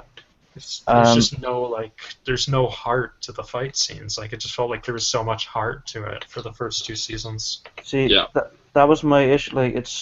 And they did this so much.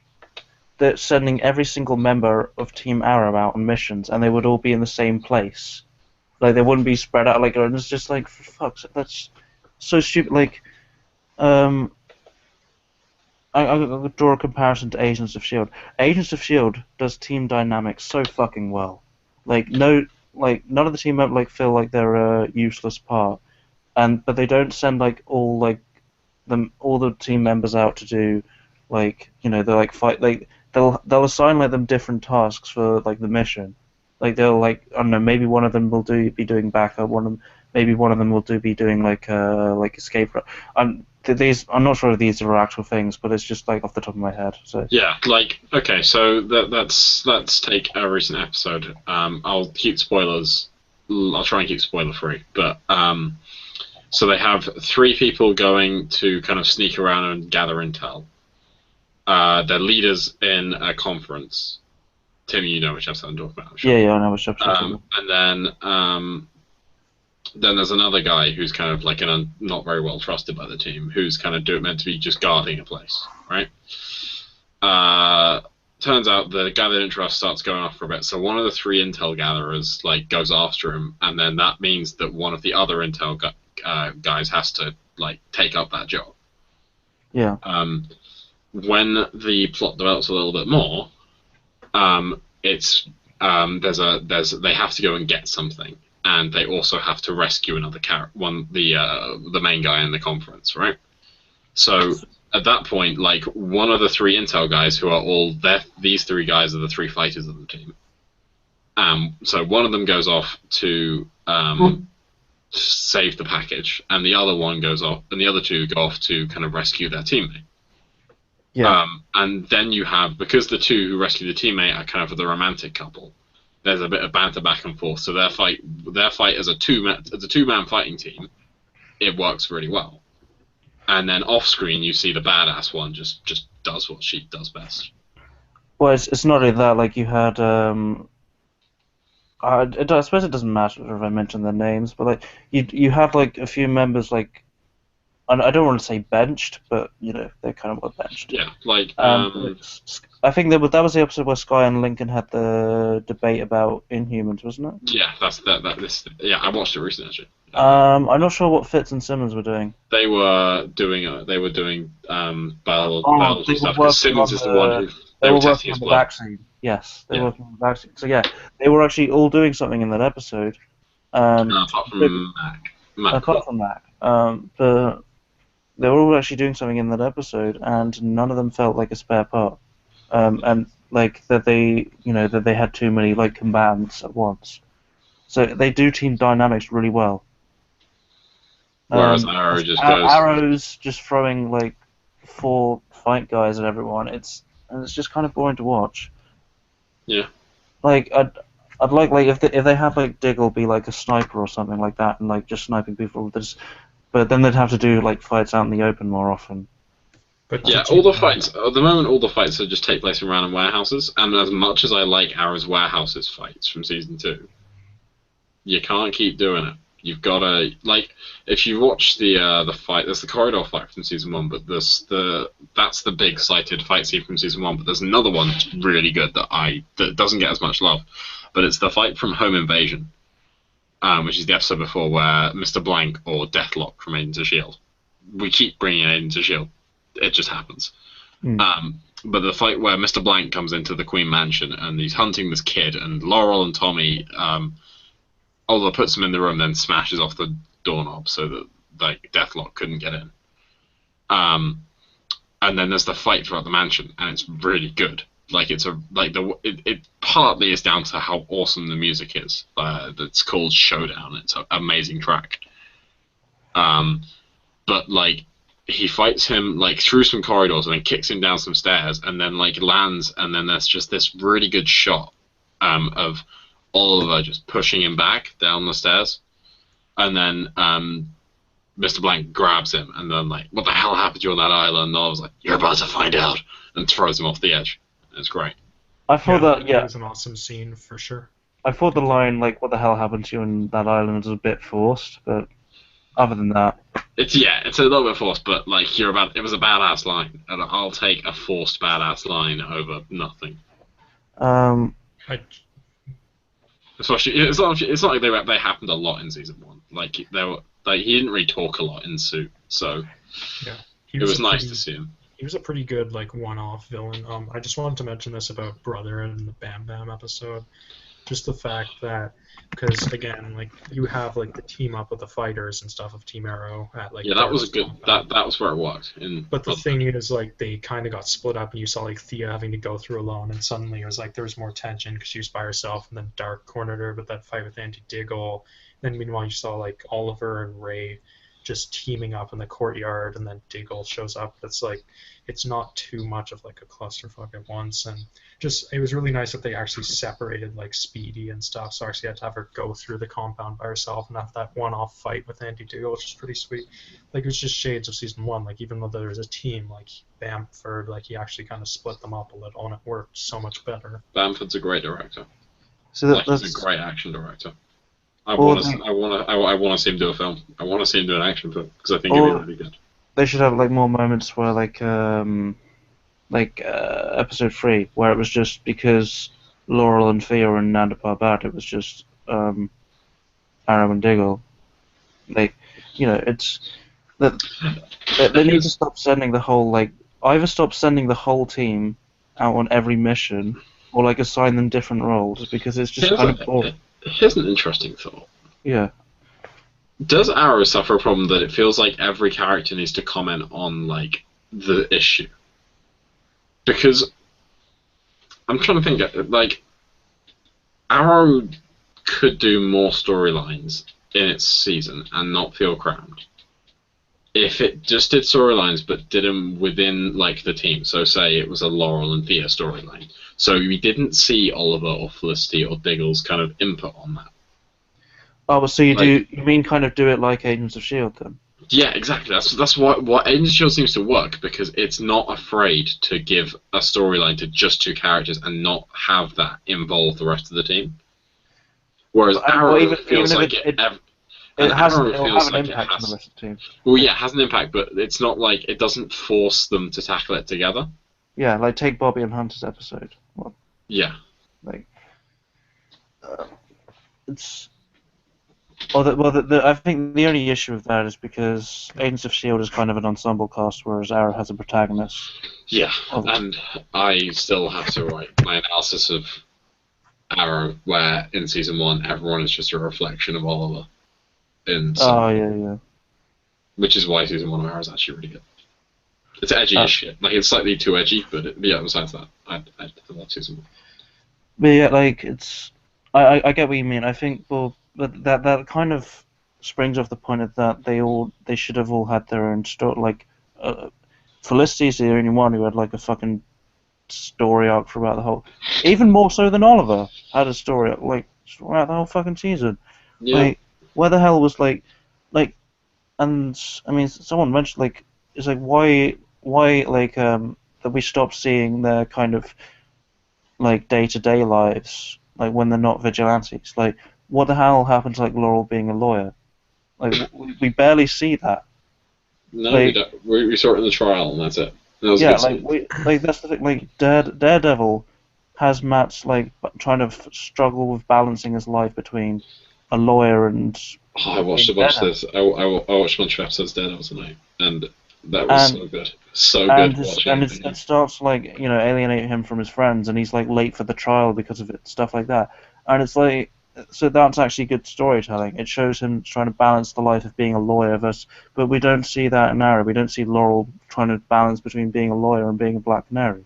Well, I find that's kind of reflective of a larger issue. It's just how, like, all the characters' like personal lives seem to have gone, and it's like just about Team Arrow. And one of the things I noticed is just like sort of small details, like how in season 1 and 2, like Oliver, like he had like the family dynamic and like lived at his family home and had these friends and parties and that image, and like he had the company, and you go in the company and you see like it's full of people, and then sometime in season 3, like suddenly like there's no longer his house, he doesn't really have the friends or family relationships, and even Queen Consolidated, it's just like empty. Like there's only like him, Ray, or Felicity, or Team Arrow, whoever in there, and the place is just empty. And it's kind of like that with every character. Like there's no longer anything. But then with Oliver's like mayoral campaign, there was a chance to bring that back, and make an interesting story, and sort of bring back some of season 1 and 2. And he didn't. Obviously, you and I didn't do that. But it definitely feels like their personal lives are just gone. And there's no like interesting contrast. Exactly. Like, I mean, yeah, like the mayoral camp. Like, I was kind of interested in that storyline, and they've just kind of dropped the ball on it completely. Just doesn't. It's not a thing anymore. Well, I think they're going to bring it back up. and it's going to be kind of bullshit the way they do it, like because like they mentioned in like this episode that 48% of people voted like put your name down on the ballots even though you're not running in the campaign. It kind of suggests they are going to bring it back up, and it's because Ruridark's going to get exposed and he's going to get called to action. He's going to accept it. Yeah, it's going to be some bullshit so whatever, but it could have been done a lot better, and the whole like Queen Consolidated going broke plot line. That has been so fucking awful because like Curtis has just shat out these fucking miracle technologies out of nowhere. Like, what the hell? Like that power source, like, and the spinal injury thing, and it's just what the hell? How does he come up with that? Like, out of nowhere. Is he a fucking walking Deus Ex Machina? Yep. He's Mr. Terrific, so he's gonna be terrific at a lot of things. Oh damn. Are we gonna see him maybe join Legends of Tomorrow one day? No, he's joining. He's joining. He's been put up to main cast in. Was it main cast or regular? I don't know. Regular cast, yeah. Okay, but surely he's gonna get powers. Yeah, he doesn't have powers. He's not put up to regular cast for season 5. He's gonna get a mask. He's gonna get a mask by the end of the season. I'm almost certain of that. It's like they put that article out like the day before they were killing off Laurel, and I was just like, Jesus Christ! Like that. Way to jump in a grave. Oh, and watch Black. Apparently, this was on /co, so I don't know how accurate this is. Apparently, there was a rumor that like Guggenheim said there have been talks about like someone taking up the Black Canary mantle. Yeah, I saw that. I haven't actually seen. If it's Felicity, if it happens and she becomes the Black Canary. I don't know what I'll do. Look, the point is. Well, actually, no, like, that's the thing. Just when you think Guggenheim can't get any worse, like he did, like the next episode of Arrow airs. Like, yeah. I said this. I said just like when you think Arrow can't get any worse, like Wednesday comes around and another episode airs. It's just fucking hell. Are you predicting he's gonna top like what he's accomplished so far in one of the next like 4 episodes? I don't know. Like I don't know, but I'm scared that he will. See, that's the whole like and that's kind of with the like having Laurel prop up Felicity on her deathbed. It's like I just thought like I kind of think to myself, does Guggenheim actually like working for this, or is he just deliberately trying to sabotage the show like in order to kill it off like as quick as possible? Well, someone on Reddit, sorry, that you can finish if you want. Oh, okay, because yeah, I just can't, I just don't understand why he thinks any of that is a good idea. Like, it's, like, from a writing, like, any writing standpoint, it's just like, fucking hell. Like, is he just trying to troll the audience so much that the show just gets cancelled? Yeah, someone on Reddit just described it as, like, all the original writers, the Flash writers who were on Arrow, like, these are, like, the comic book nerds, the people who really loved what they were doing. And then when they moved over to Flash, they just got replaced by, like, the fanfic writers who hated what they were doing. Yeah, like, they brought on Wendy Miracle, well, she wrote the fucking Felicity sex scene in season 3. And she was shipping the shit out of Felicity, and like, oh yeah, it was her who said the thing about, oh, like, everyone fights to write a Felicity scene. And it's like, everyone wants to do Felicity scenes, and like we always want to talk about Felicity and stuff like that. And it's like, if you read that and it's like, okay, that's where you know you have a problem, because if you're focusing, if all the writing staff and all of them, like, it doesn't matter, like, it's not so bad if like one writer likes writing for a particular character, but like if all of the writing staff are focusing on one character, that's when you know your show's got a problem. You shouldn't be paying that much attention to one particular character. Unless they're the main character, the protagonist, of course. Like, then that's different. But what do you think the show would be like if Bam Bam was the showrunner? He's a director, not a... I don't care, it would be better. No, but do you think like if he was the showrunner and stuff, like it would like be a I feel like closer? I think it would just be more action based. I honestly just think it would be more action based, which wouldn't be a bad thing. I feel like it would be a good good thing. I don't know. It's like I said, he's not. He's a director and a fight coordinator. He's not a storyteller or anything. So I just wonder why he's not like on the show, because he was like at the helm of season 1 and 2. What happened who? with Bam Bam? Like, why was he just suddenly not around? It's possible he might have got a better gig, and so he doesn't have the time. It's depressing. Otherwise, I don't know. But like, who the hell is his replacement? Like the shoddy fight scenes. Like, who on earth is the new choreographer? I have no idea.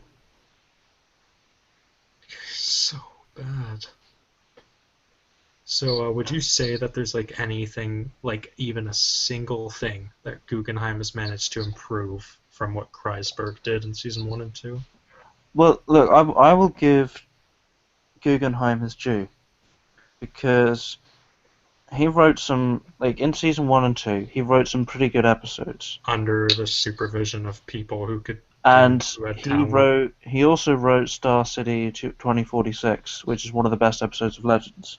But It's again, the best like, episode of Arrow, and is there a single point since Guggenheim got like full creative control where he's done anything somewhat better than Andrew Kreisberg? Like, it's like how George Lucas, he had like a team with him in like the original trilogy, and then when he got full creative control, you saw what the prequels were. Is there any point with Guggenheim with full creative control where he actually surpassed Kreisberg in one thing? Not that I can think of, no. Then that is just depressing. The way I see it, if you're doing a sequel to something, your goal is to like improve on its predecessor, on what came before, not just deteriorate. But yeah, that's like Guggenheim could be a competent and actually even good writer for individual episodes, but like as a showrunner, he's fucking awful. he is a Moffat. Yeah, like Stephen Moffat and Doctor Who. Stephen Moffat's individual episodes when he wasn't the showrunner were great. When he became the showrunner, like fucking hell, it was dreadful. Oh god, let's not talk about Doctor Who.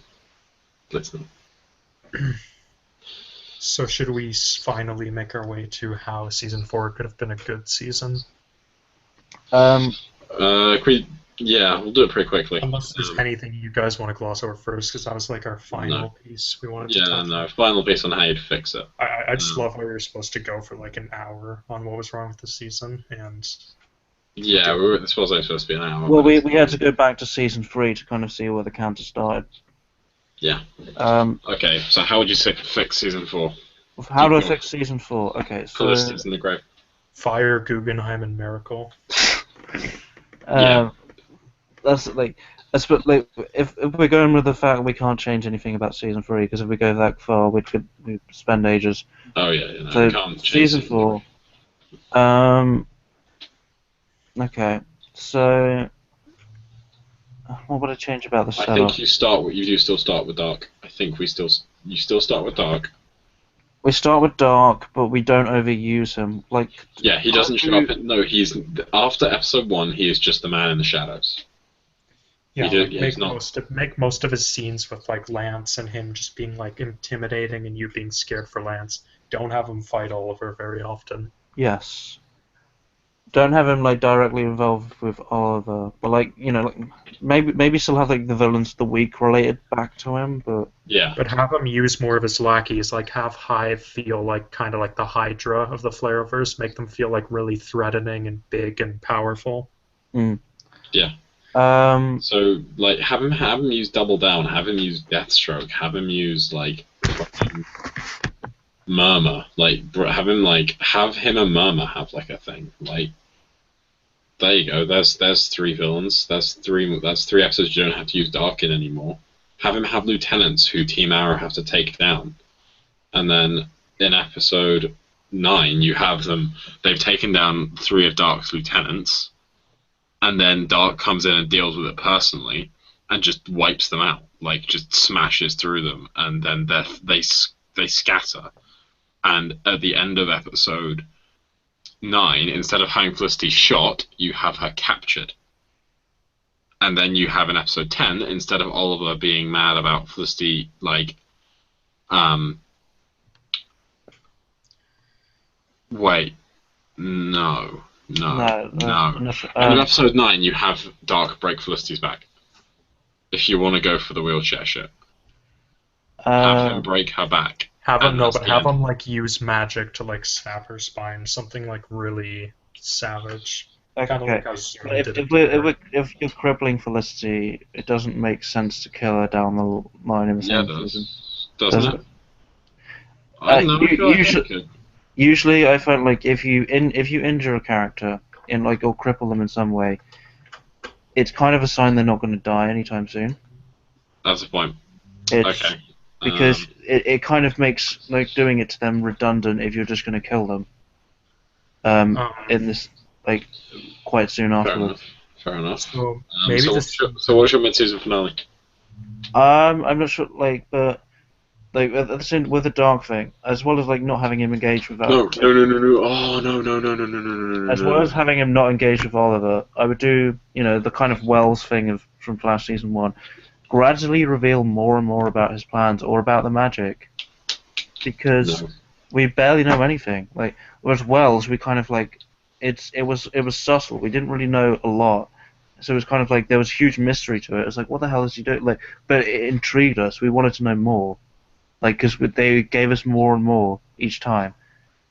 Yeah. With Dark, they haven't done that. We don't know shit. I have an idea of how you do this. This is quite a radical change. So season 4, you start with Dark, and then what you do is you slowly build into this League of Assassins civil war. And what you have is Dark is like, I don't know, like has been talking to Nyssa, and like Nyssa split off like immediately after season 3 instead of like being under Raz because that's stupid. But she has her own loyalists. And you have this building, this like the shadow war going on, which Dark is manipulating. Because there is, I don't know, maybe he's after Lazarus Pit, maybe. And so what you have at the end of season 4.4, at the end of the first half, is you have the Merlin and Oliver fight. And that's how you end the mid-season. And that you end with them on a high point. And then when season 4.5 kicks in, you have Dark smash into them, like just tear through them. They dismantle his like League of Assassins plan, and that's when he goes full Dark on them. And that's when they have to bring in Vixen, when they have to like start really digging in, and like that's when Roy comes back because they really need that. Like they get to a point where they've just that's when the base goes goodbye. That's why you have them operating out of the original base for the entire of the first half of the season. You have them on the run and just like tattered, and their lives are in ruins. And that's when Vixen comes in, and that's when Roy comes in. And you have this, then Oliver kind of pulls together a team for which he manages to beat Dark in episode 15. And that's when you put Dark in prison. And then, even when he's in prison, you still have him, and he manages to kill Felicity. Although I'd prefer it if he killed Diggle or Lance, like so that way with Diggle you could set up the whole story with like Hive and Andy and stuff, or if it was Lance, you could have the whole Laurel can take care of herself death scene.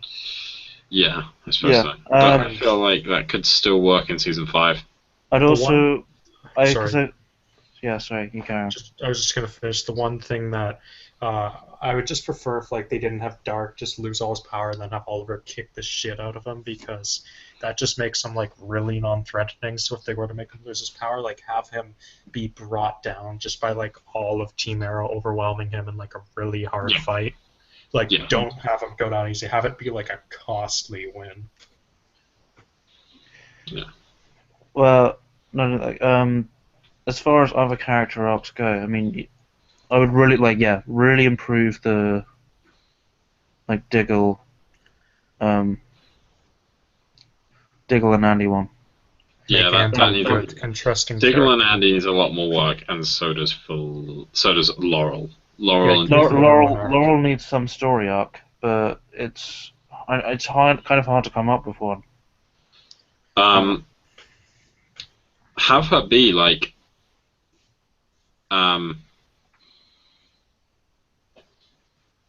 her try and balancing the law stuff and like Black Canary. Like, have her struggle trying to be the hero, and maybe she doesn't, like, she misses a mission because of, like, law shit, and Oliver, like, gets wounded, and Felicity, like, just explodes at her, or something. And I think one of the main things is get the fight choreography good again. Like, make interesting scenes, make stuff intense, make you, like, really on the edge of your seat, worrying if your heroes are going to make it out alive. Because, well, Agents of S.H.I.E.L.D. did that really fucking well in the last episode. Oh, what? Where you make... There's a scene where, like, there are 3 other agents, like, who you know none of them are going to die. Like, they're main characters. Me and Phil were fooled for, like, partly. Like, yeah, like... There was a sense that they were going to die, even though, you know, their main characters, they weren't going to die. But I had to remind myself that they weren't going to die. I was like, no, wait, main character, she can't die? Right? But there was this inkling of that in my head, and I was like, this show's good. And what about the flashbacks? I don't fucking know. No, I do. I have an awesome... Like, instead of one mission, you just have Oliver, like, continually wake up, like, drunk and drugged and being pushed into a situation and having to solve it. Like, just lots of, like, Oliver, we need you to do this really dangerous shit. I know you're drunk as hell, but do it. They should have just because when they showed the whole Coast City thing, I was like, oh my god, we're going to go to Coast City. And then he's there for like one episode, and then he's back to Lian. I was like, oh, okay, so what the fuck was the point of that? Like, who would have expected it? No one expected him to go back to Lian Yu. Teasing. And teasing Hal Jordan. That was fun. Thanks, Guggenheim, for giving me that flight suit, that flight jacket. Like, name Jordan, you dig. Fuck you. Give me my Green Lantern. I don't mind him going because he has got to go back to Lian Yu, obviously. But I don't know, like maybe season 4 should have been about him and the Russians, and season 5 should have been going back to Lian Yu. Yeah, that should have been it. And maybe somehow you can mix something in, like maybe somehow like Hive is involved with the Russians, but he didn't know it was Hive at the time. Yeah, there's some magic shit in Russia. And maybe like some Hive lieutenant is the villain, and like he ends up killing that lieutenant, and that sort of like somehow ties back into the season, gives Dark more. Have it be KG Beast. But Anatoly is alive in the present. Anatoly is KG Beast. I know, but like have him have a brother or some shit who's the actual KG Beast. But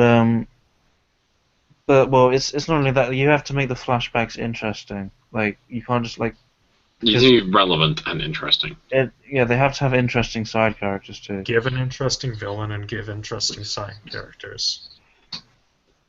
Anatoly coming back would be an interesting side character. It's kind of hard to come up with more unique ones. Because I'm struggling to think of a good unique side character for the flashbacks. Because Maseo and Tatsu were actually pretty good. Yeah, they were pretty good. No good characters. I'll admit that. Amanda Waller wasn't bad at it, but Tatiana, Conklin, Ryder, like, ugh. Boring. Yeah. Constantine. Constantine appeared for one episode. No, I'm saying that's who we should have had in the flashbacks. Yeah, like, I know. All the time. Imagine just Constantine and Oliver bro teaming it. It would be amazing. Exactly. That would have made the flashback so much more interesting. Imagine Constantine being on the Flash for an episode. He just gets so pissed off because everyone would be too happy.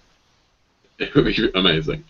No, Constantine going to Earth too. Any wanker's got a cigarette. He said that in Arrow, I remember. Like, Didn't he say it to Baron Reiter? I think he did. Something like that, yeah.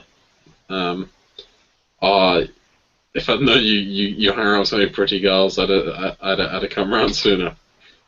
That sort of thing. Like, he was such a breath of fresh air. I really hope we get him back. Like, I don't know. I think he'd be outstanding on Legends of Tomorrow. Yeah, like, Matt Ryan is Constantine and like Captain Cold and like.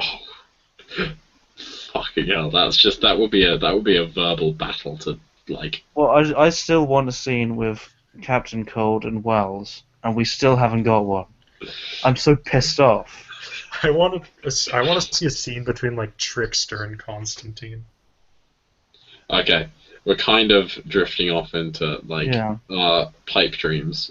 One more. Is there anything else that you would any big suggestion? One more pipe dream. Back when the crossover was happening and it said Dark was going to appear in the Flash episode, I was like praying Dark and Wells would have a confrontation, and Dark would be like, "You can't be Wells. He died. So who are you?"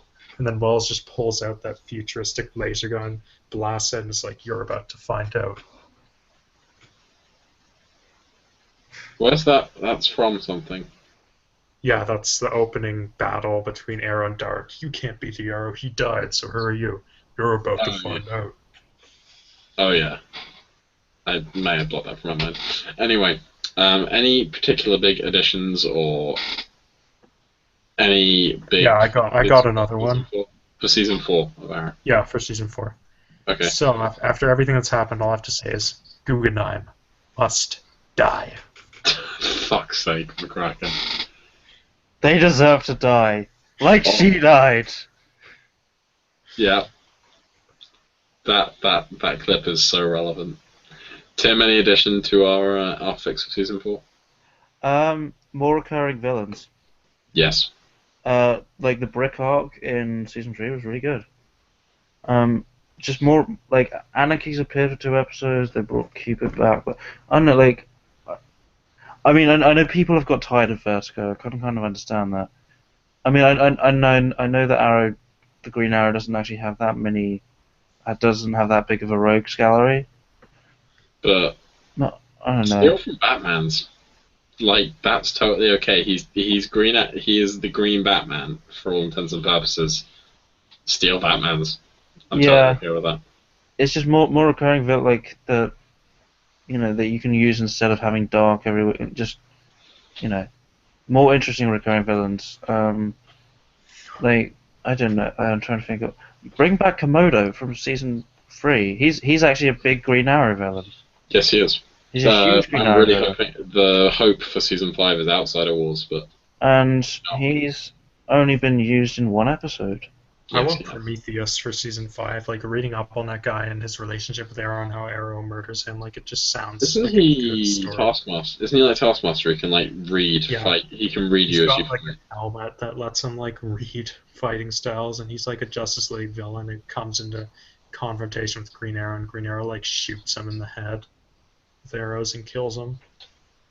Because he fights. The only time I've encountered him is when I read the Justice League Avengers crossover comic book, which is amazing, by the way.